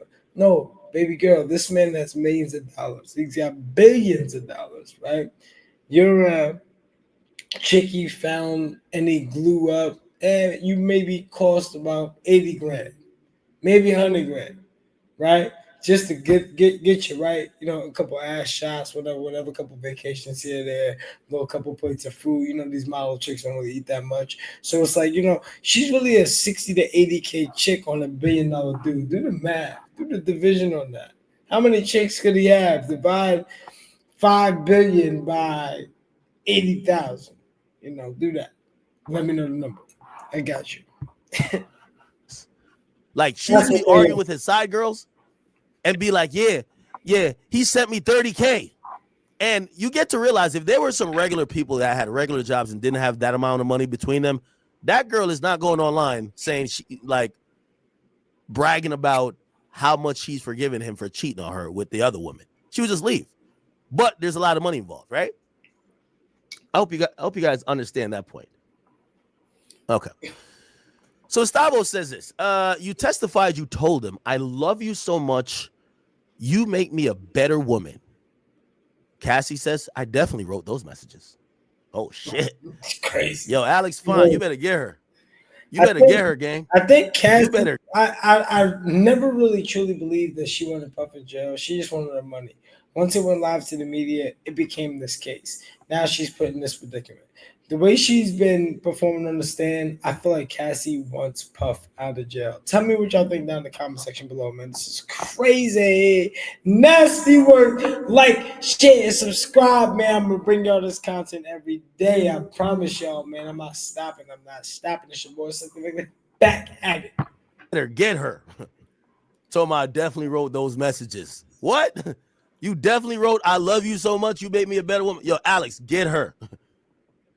That nigga Alex probably sitting there like Suge Knight, just cracking his knuckles like, yo, what the fuck? I would have dipped out of the courtroom after this. I definitely wrote those messages. Stavo says, you wrote, I can't wait until we have a baby of our own. You knew he has 6 children at that time, right? She says yes. What I tell you, chat, they're gonna break it down. I get she's gonna start crying in the worst way. Watch. They're going to break it down to her. Shorty, you just fell for the game. The nigga told you he was going to marry you, put a baby in you. You believed it. You were down for it. You wanted to do shit trying to get it. It's on you. You could have left at any time. He wasn't lying. He did plan to have kids with you, but he realized you would cheat on him too. So he ain't want to have kids with you. He ain't planning on having no kids, though. Stop lying that. You know it's your birthday act. Instead of leading his jab and dancing around the stop the cap. But yo, was you gonna have a baby with Slim? Oh, okay. But you make me a better woman. She said, I definitely wrote those messages. You wrote, I can't wait till we have a baby of our own. So you could tell early on, she is interested in his idea. And by the way, don't we see this a lot? Like, chat, let's break this down to the skin and bones. Come on, man. We're seeing a pattern here. Young pretty girl gets with super wealthy or rich celebrity. I hate to bring up the Shannon Sharp shit, but I have to. Okay?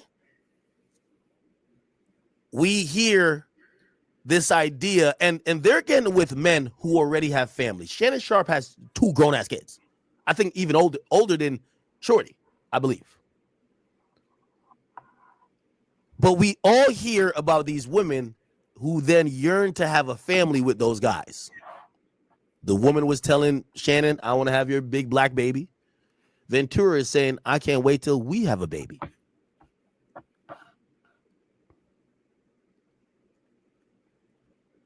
So we're seeing a little bit of parallels in how, remember, she's probably 22, 23 at the time.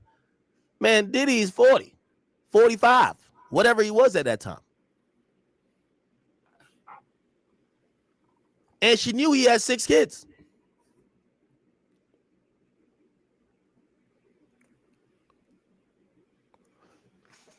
The pattern is these women get with a dude. They do fall in love. But a lot of times the love is represented by the power, the money, the status.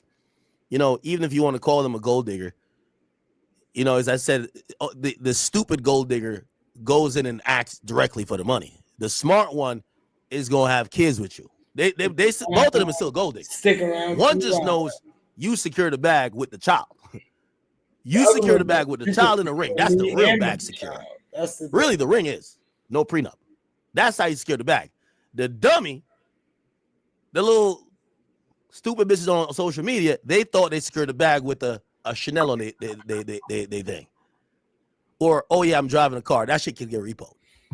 Look at all of them chicks that 6ix9ine was buying them Birkins for, right? After he got out of jail. He was taking every hood nigga's bitch in New York, buying Birkin bags. Have you ever seen any of those girls again? Have you ever seen any of them again? Maybe some of y'all have if y'all follow him on Instagram. I don't. They're all a bunch of stripper joints from New York. And it's like, yo, like, this is the same type of behavior. Cassie, why were you treating yourself like one of these chicks that worked at Starlets in the city, or that worked at Dream Girls in the city? Why? You didn't need to. That's how she was acting. And Birkins gave up. She gave up. Back. So you see these women, they start talking or bringing up the idea of kids very early in the relationship. Diddy had 6 kids at the time. Kim Porter, I believe, was still alive. And she wanted another. You think that Diddy was thinking about having kids with this woman who, I think we could kind of deduce. No, but this was Diddy's fun girl, fuck object, or as we learned pretty much yesterday or the day before, this was Diddy's beard, if you know that term, the person who could be the conduit and the middle person to hide his homoerotic desires. Diddy wanted semen. Cassie testified to that. She would scoop the semen out of her box and oil it into his nipples. Nasty work. Anyway, let's keep it going. Man, I'm telling you.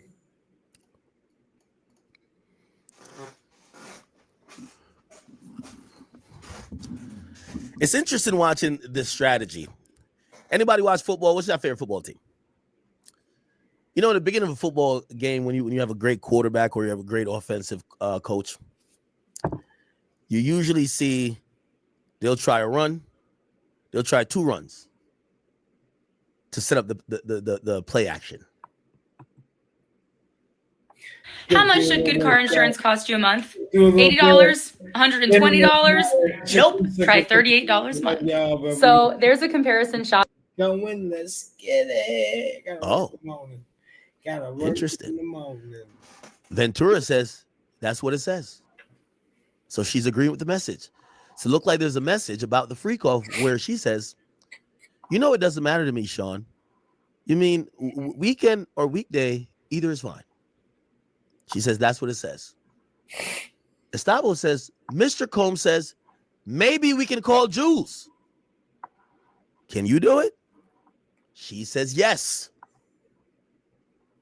All right, chat. It's about to happen now. It's about to happen. They're about to lock in on her ass. About to go down. So what they set up initially was Cassie even bringing up the idea of family, kids. Cassie saying and volunteering the idea of, Diddy, I want to be with you so much, I'll fly anywhere for you. Cassie, who seemingly is saying, hey, anytime, anywhere, any day, I'll be there. Just bring the baby oil. She was down for the Freakoff whenever. Wait, what? Says timeout. Where they're getting these texts from? Everyone's devices were seized, and there were subpoenas sent out to phone companies. They have all the text messages between them. Chat. I told y'all. Told you. Last night. So what happens is you enter text or you enter exhibits into evidence that you plan to bring up in court. Last night, after Cassie got finished, they caught up in them Freakoffs. You're sadly mistaken. Remember, we have a prostitute who claims he contracted the herpes virus, and he claims it was during the Freakoff. So that means they must have been. So you put 1 and 1 together. Cassie's statements on the first day on the stand, she said she had sores in her mouth. They said, what were those sores? But that was also the prosecutors asking her those questions. The defense would have said, were those herpes sores in your mouth, ma'am? And she would have the answer. So you already know, like, this is getting nasty. Like, you know, she had the photos of the gaping butthole, so typically when you do corn star events, adult film events, these chicks are doing it, right? They're doing BDSM. Y'all know what that is. I'm not going to say it on the stream because I'm trying to get monetized. But, you know, this is nuts, man. It's just like, yo, to hear like the girl that, you know, everyone was looking at and like, oh my God, she's so beautiful. She's so this, she's so that. And y'all ain't even know the whole time she was getting her shit punched in. I'm talking about like, yo, listen. And, you know, Cassie ain't got no body. I mean like a skinny bitch. Like, Cassie's a nobody like a skinny bitch. You know what I'm saying? So it's like, you know, this was her claim to fame. This is her bringing her back up.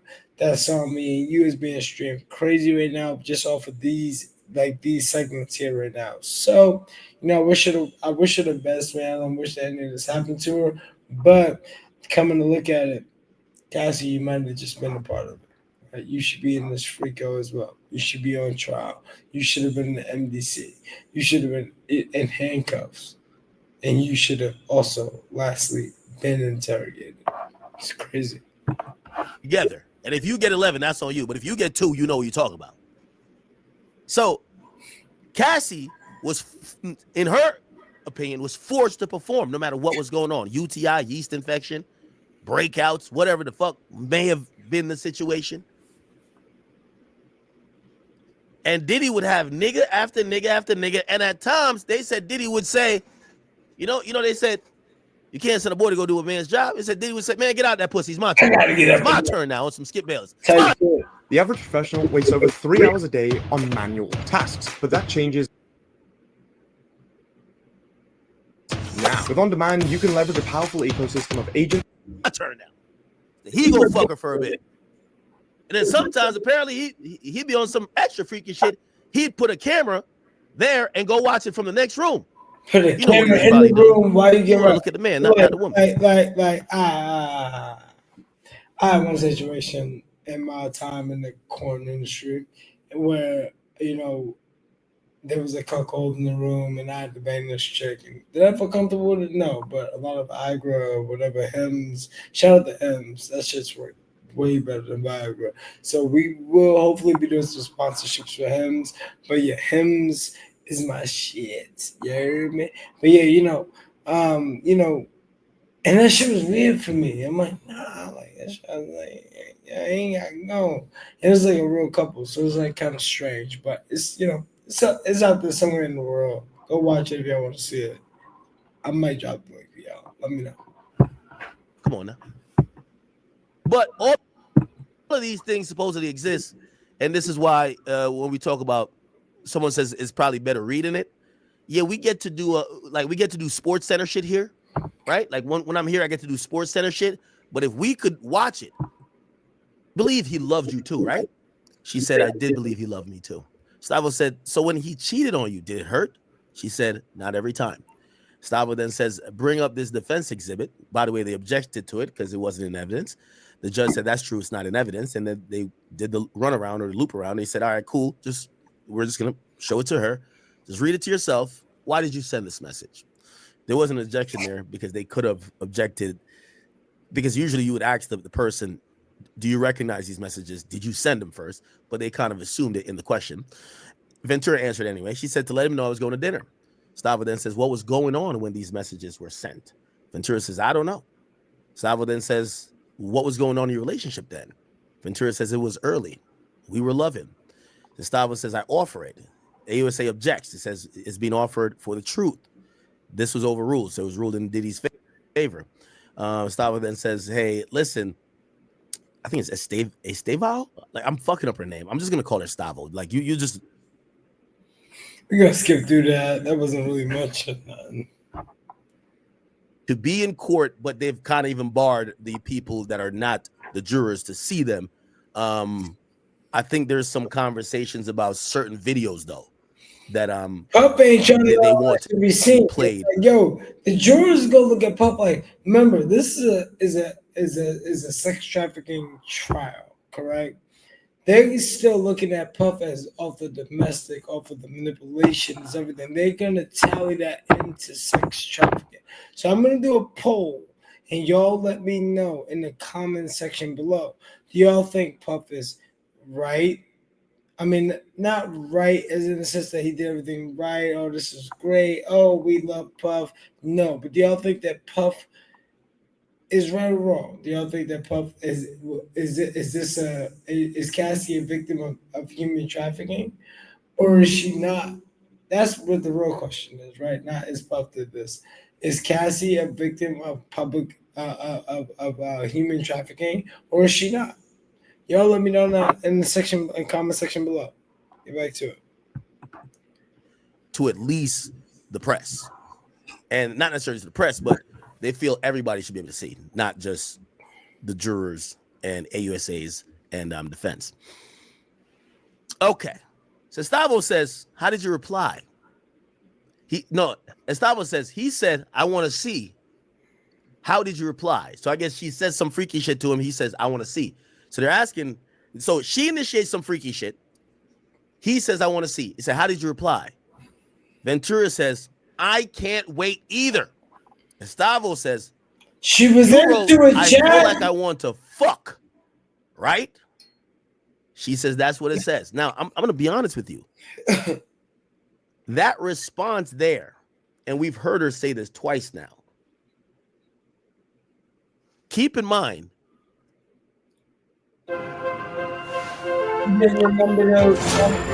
If you can find any song in the world in seconds, coming out. Her response is crazy, nasty work. When it says something about love, she says, "I definitely wrote those messages."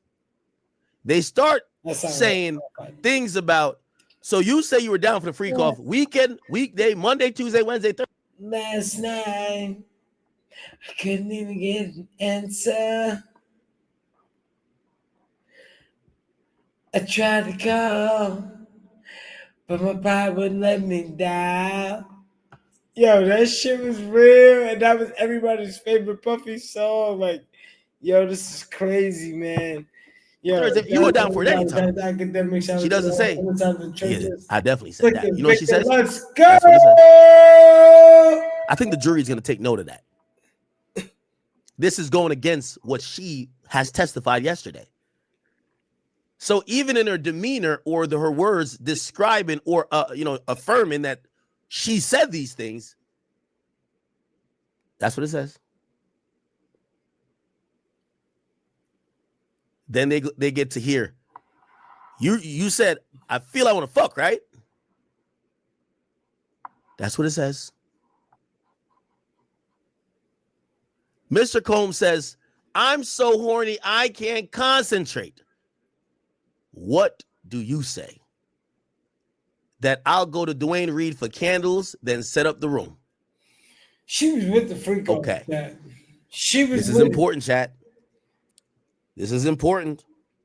You know what this is saying? Yo, drop a 1 in the chat if y'all think Puff is getting off. Drop a 2 if y'all don't think he is. And I don't know if y'all doing that, but if y'all watched up to this point in the video, we are almost at what? 50 minutes, almost an hour. Oh shit, chat. We are 1 hour and 37 minutes in. 1 hour and 37 minutes in. One of my biggest streams. I thank all of y'all, man. I want y'all to like, share, subscribe. I'm gonna get right back to this content, and then we'll finish up at the end. I'll give y'all a recap. You know what this is saying, chat.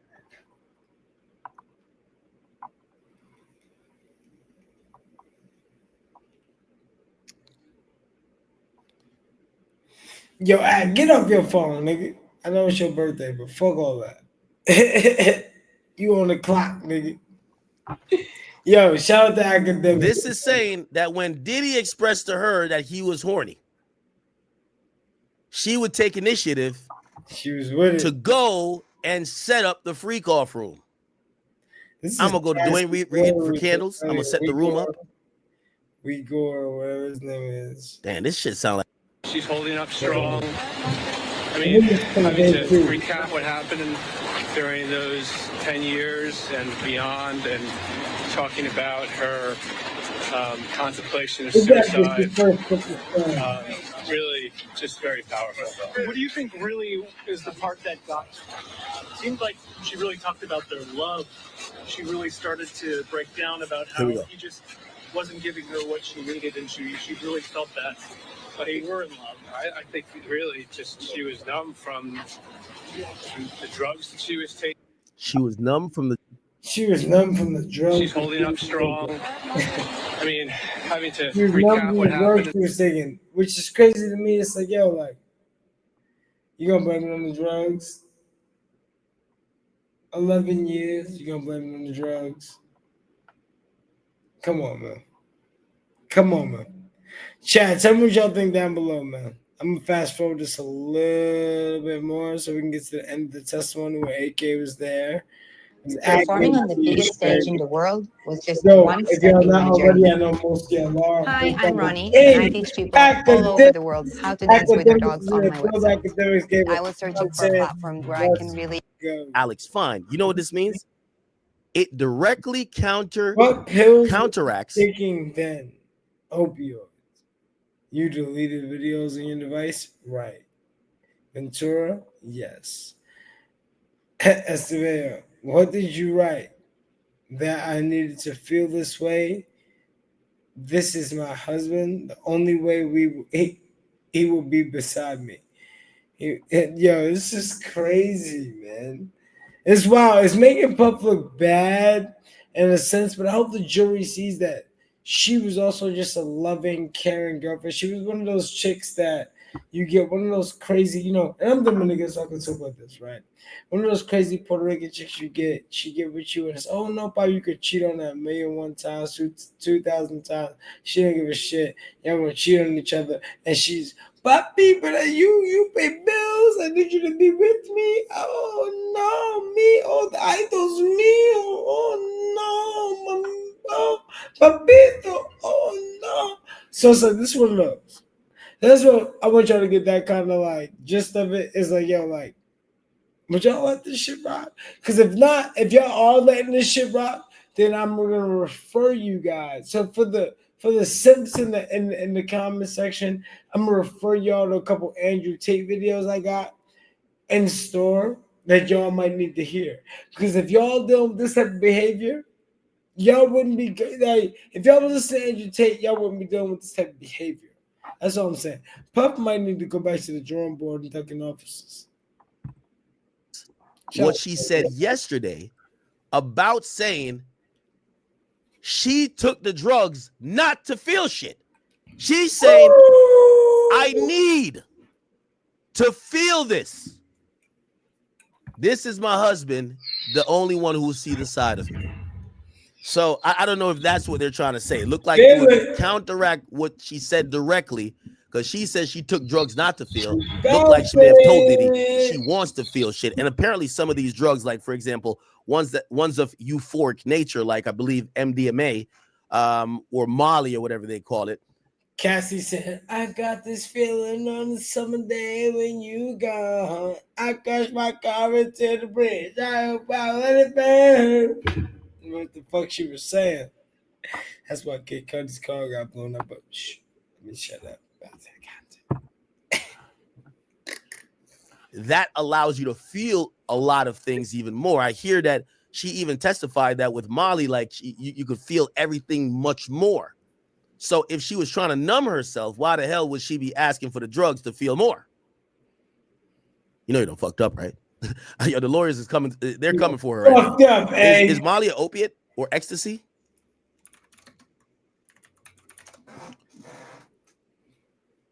Molly is the equivalent. What does opiates do? You know that opiates are in it. Opiates are fucking what is opiate, bro? Perk 30s, Roxy's, stuff like that. Painkillers. Morphine, codeine, Painkillers, painkillers, nigga. Well, you know I stand for that. Come on, man. I love you. I know you're a civilian. I know you're a civilian. You don't know about your drugs. Why would you better know before you start streaming, dog? Perks, those are opiates? Yes. Xanax or benzos. Come on, dog. But let me ask you a question though. Wouldn't opiates, right? Opiates works in a numbing nature, right? It wouldn't make you feel more. So if Molly's aren't she was off Molly, the euphoric high of Molly and all shit for 4 days. She had to have a great come down. The greatest come down is off of opiates when you're on those types of drugs. Sorry to tell you, chat, but it is what it is. It's not a drug endorsement or anything like that. Just letting you know what's the greatest come down. And that's what Cassie was on. She was on a cocktail of drugs that she says Puffy supplied her, but she was the one that was supplying all of the money and everything else to the sex slaves, right? So it's based on whatever y'all think, right? Make up your own mind. What y'all think? Y'all think Cassie was a sex slave?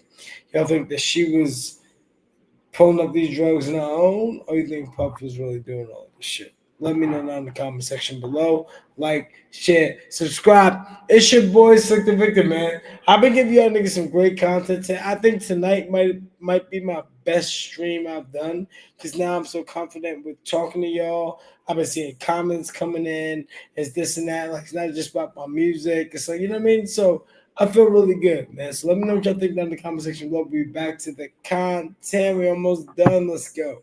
All your ecstasy aren't opiates. Right? So opiates are like Percocets and shit like that, right? They're supposed to be a sedative. Yes, it's down. So, I mean, if she was taking opiates, it would be because she was trying to numb pain. But this message here says she wants to feel shit. Okay, let's wait for the next tweet to figure this out. She was trying to get her shit pushed. Stavo says, weren't you afraid that Mr. Combs was only seeing you for sex in this way? This was a concern. You were not in public in your relationship with him, right? She says correct.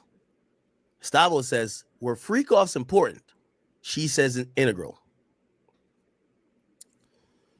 Yo, Cassie's gonna cry when they basically paint the picture to her that she, like for years, she was fooled thinking she was gonna be his next wife and also be his baby mama when all she was a sneaky link.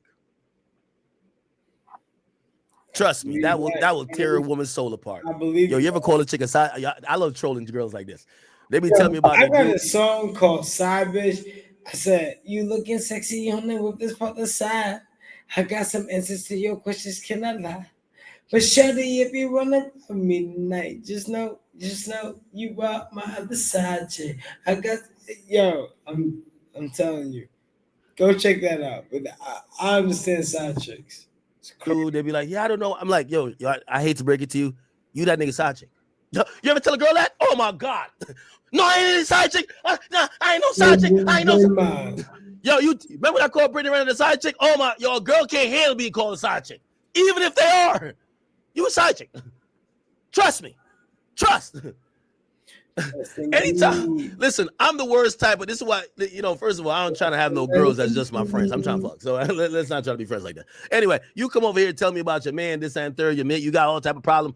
I'm going to troll the shit out of you. You're a side chick. When you tell a girl that, her soul explodes. Yo, I was talking that. I don't tell you.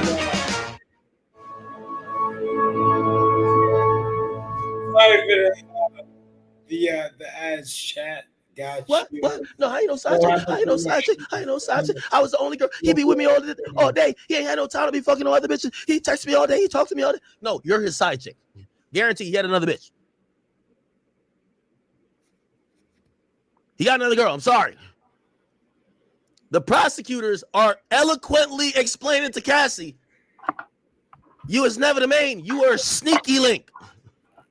Yeah, he might be territorial over you, but you not his man. You a sneaky link. He wasn't public with you. The most important shit in y'all situation was freakoffs, and he's having other niggas fuck you. You a little sneaky link, man. You ain't shit but with y'all. You ain't shit but with y'all. All right. I mean, side chicks do be winning, but women all have that main character syndrome. Like, no woman wants to admit their side chick to another woman being the main chick. It makes them feel lesser than. But a lot of times, the majority of women are side chicks. You know what I mean? Ain't nothing wrong with a side chick. Yo, chat, we got 7 minutes. Most great of this relationships have content. amazing Like, side chicks. share, subscribe. A healthy Button. relationship I'm gonna sometimes react to this when you get too tired of shorty, the side chick gonna make you gonna have a nice smile on your face, even though she cussing you out, because you know that side chick gonna make sure everything is good. Stay tuned in. She cussing you out, you ain't shit. Fuck you, bitch ass nigga. That's why I ain't fucking you tonight. This and third. You like, it's all good. I'm getting some pussy in the morning. You just don't know. Shout out to all the side chicks, man. So February 15th is an important day, man. I like that day more than February 14th, man. I love side chick day, bro. It's my day. That's my day, bro. Get activated. That's my day. I really think I got fucked up views on marriage and relationships. I think no successful marriage lasts without a good side chick. That's what I think. You need a good side chick. One who shuts the fuck up, knows her role, never disrespects the main, knows how to be discreet, and also make sure whatever problems you having with your chick, she alleviates and leaves it there. Also, they don't call after 9. Trust. Oh, man, my chat queens don't like that. They're like, what the fuck are you talking about? Stavo says, who was at your 21st birthday party in Las Vegas? Ventura says, Britney Spears, Dallas, Austin. Stavo says, how did you get them there? Well, they came for Sean. Stavo says, you're very beautiful and charming. Ventura says, thank you. Are they flirting? What in the scissor in heaven is going on on the stand? You're very beautiful and charming. What the fuck? Yo, Stavo, you better watch your place. Alex Fine and Diddy might be looking at you like, bitch, what you doing up there? The lawyer is giving out compliments? Yo, you bad as fuck. What? Somebody said she is. Well, I did tell y'all that yesterday. I said I do think she's beautiful. I do think that she probably comes across as charming. And that's what I was saying about how the jury is going to perceive this. Like, the jury might perceive this as this beautiful, charming woman would have never wanted to do some of these things on her own. Somebody had to force her to do it. Somebody had to coerce her to do it. There is going to be bias like that. If you've seen a chick come through with a neck tattoo, a tattoo right here, if it was Krishan Rock in that courtroom, you'd probably be like, the way how she talks, she got a missing tooth. You seen her fucking tonsil, like, she looked like she got hot breath. Like, you probably like, Chat, my bad. Use the bathroom real quick. Don't think I was not listening. No. No. The maternity's asking those questions. They're also grooming her. They're going to bring that nice young girl that loved Puff back on the stand. We want you here. We want you here. We want you to talk about our client. How great was he? You said you loved these Freakoffs. You texted these. Were these not your messages? Yes, they were. Guess what? She was all for it. She was here for it. She's a euphoric type of chick. When you get those types of women, they're innocent. Yo, watch that show Euphoria. Watch it on HBO. I swear you'll understand the Cassie. She's into some freaky stuff, man. Trust me. I'll tell you the experience I got with these types of women later. I'll give you my experience. We'll do a whole segment on it. Drop some comments down below if y'all want that, and we'll make it happen. Let's go. I might even bring these chicks on here. Let's get it. Nah, nigga, I don't believe this shit. You wanted to do that shit. That's what I'm saying. It does help that Cassie comes across as these positive things.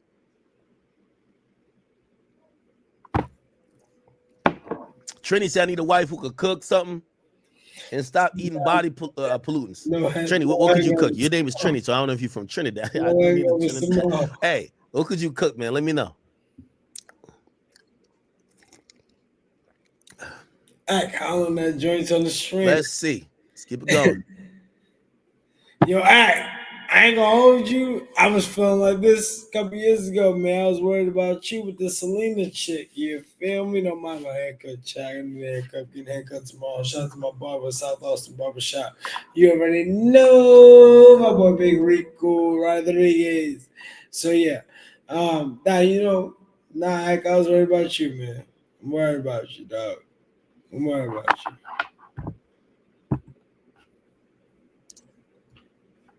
Yeah, why did this come out though?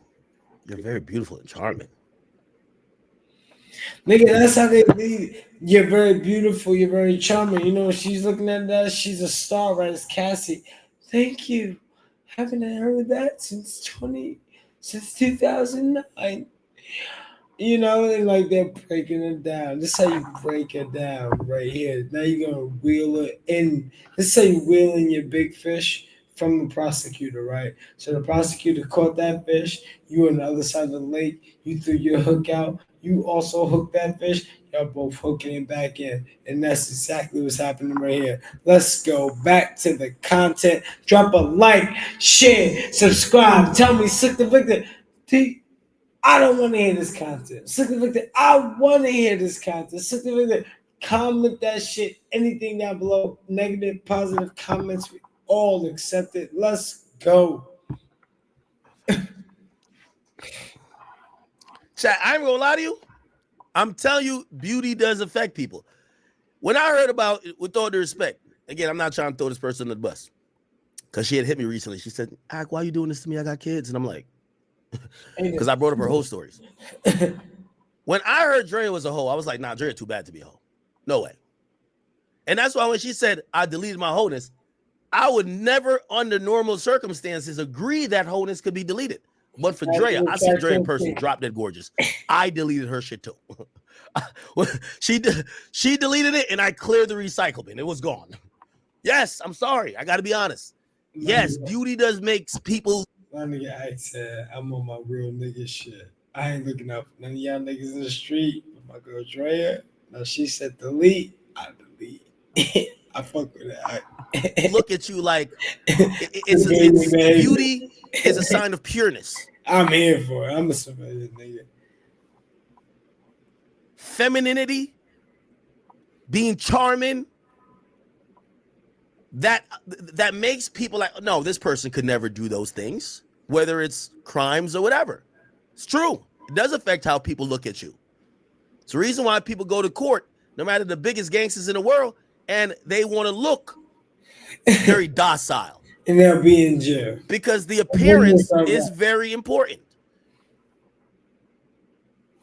But what's the point of the appearance of going to jail nowadays? I just want to ask you on the chat. What's the appearance of going to jail nowadays, and then like, all right, oh no, I'm going to jail, but I'm around this nigga. I think 6ix9ine opened those gates of hell for people where it's like, yo, like nigga, he ratted and he wasn't accepted. But then the second nigga that we all knew that ratted, we all know a bunch of people that ratted in life. It could be some of your aunties, your uncles, you know what I mean? Your moms, your pops. It could be any of that to y'all, you know what I'm saying? But it's like, you know what, after 6ix9ine did it, I feel like it was a trickling effect, right? We had Gunna. Gunna said, nigga, I'm pulling right up to LA, nigga, I'll pay off Big U. He got pressed at Crenshaw High School. We'll run that content if y'all ain't never heard it. But we will definitely run that content. I'm all about that. But it's like, you know what I mean? Like, I feel like the whole snitching that rich shit is done. Like, oh, you a rat, because back in the day, when you would never even call a nigga a rat because you already smoked him before. You know what I mean? He even knew he was a rat. You feel me? So it's a bit different. We got about 2 more minutes left. Let's go. We're going to get back to this content. Play the Cassie official girl music video. I don't know if I could play the sounds from it. 1 minute left. Sorry, my bad. See, Cassie official girl. Let's see.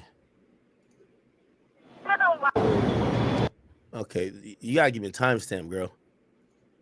Or dude, whoever who's sent that. Am I supposed to see something?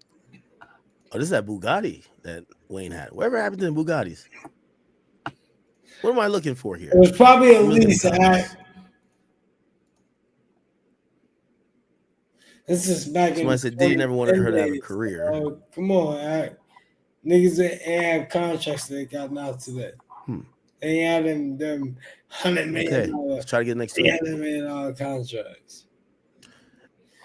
You know, so we're gonna end it right there on the Ag stream. You know, respect to my man AK. But pretty much what we learned, chat, what did we learn? We learned that pretty much Puff was involved in some really freaky behavior, right? Very involved in some freaky behavior. Academic just reviewed it all for us. Cassie was on the stand, admitting to incorporating herself in these freaky behaviors. So, to me, Cassie is a I'm not gonna say a victim of the crime. She's a suspect to the crime, right? Like, so she was involved in all the freak-offs. She's saying, yo, I love freaking off. I love this. I love that. They're trying to say, oh, no, she was only saying that because she was scared of Puff. No, she wasn't. This happened. She said the first 2.5 years they were majorly in love. Majorly in love. He never missed a call. He never missed a text. So now all of a sudden after 2.5 years, every man gets tired of that woman. Right? At the 2 to 3 year mark is the worst time you're gonna ever have in your relationship. Because you're like, damn, do y'all really like each other? Are we in love? Are we this? Are we that? Is it this? Is that? Are you scoring this? Are you scoring that? After you get past that 2 to 3 year hump, y'all are all good, right? So y'all let me know down in the comment section below. Academics explain himself. He was explaining himself. I was explaining myself. Let me know whose take you think is right. I have a lot of differences with Act's take, but I also had a lot of similarities with Act's take. Like, I agree to a lot of things, right? Do I think Puff should be in jail? Yes. I think it should be for DV, a simple assault, which doesn't usually carry jail time because that's the state charge, right? Doesn't usually carry jail time, but I'm sure for Puff, they'll find a special sentence. But yes, for that, yes. But have you guys heard any trafficking? This girl's on the stand. She's saying she loves him. She's this, she's that. But also, I want to say this. You had a female that claimed, Cassie, she claims that Puff did all of these abusing things to her. He forced her to do this. He trafficked her here. He did this. He did that. Do you think that she's lying? Because she also said an X amount of text messages that she enjoyed. Now, most girls, like if you watch a lot of true crime like myself, you notice most girls they'll send a hint out in the email. Yo, help, ayuda. You know what I mean? Like, so it's like, I can't really believe that what she's saying is true. But that's for y'all to decide. Let me know in the comment section below. Let's extend this conversation. I got some more content coming for y'all tomorrow. It's your boy, Slicktor Victor. We out of here. Shout out to Clubhouse here, 100T, Academics, Whack 100. See, it's your boy, Slicktor Victor. Go follow me on Instagram, SLICKTORVICTOR. And we out, baby. I love y'all. Holla to the next one.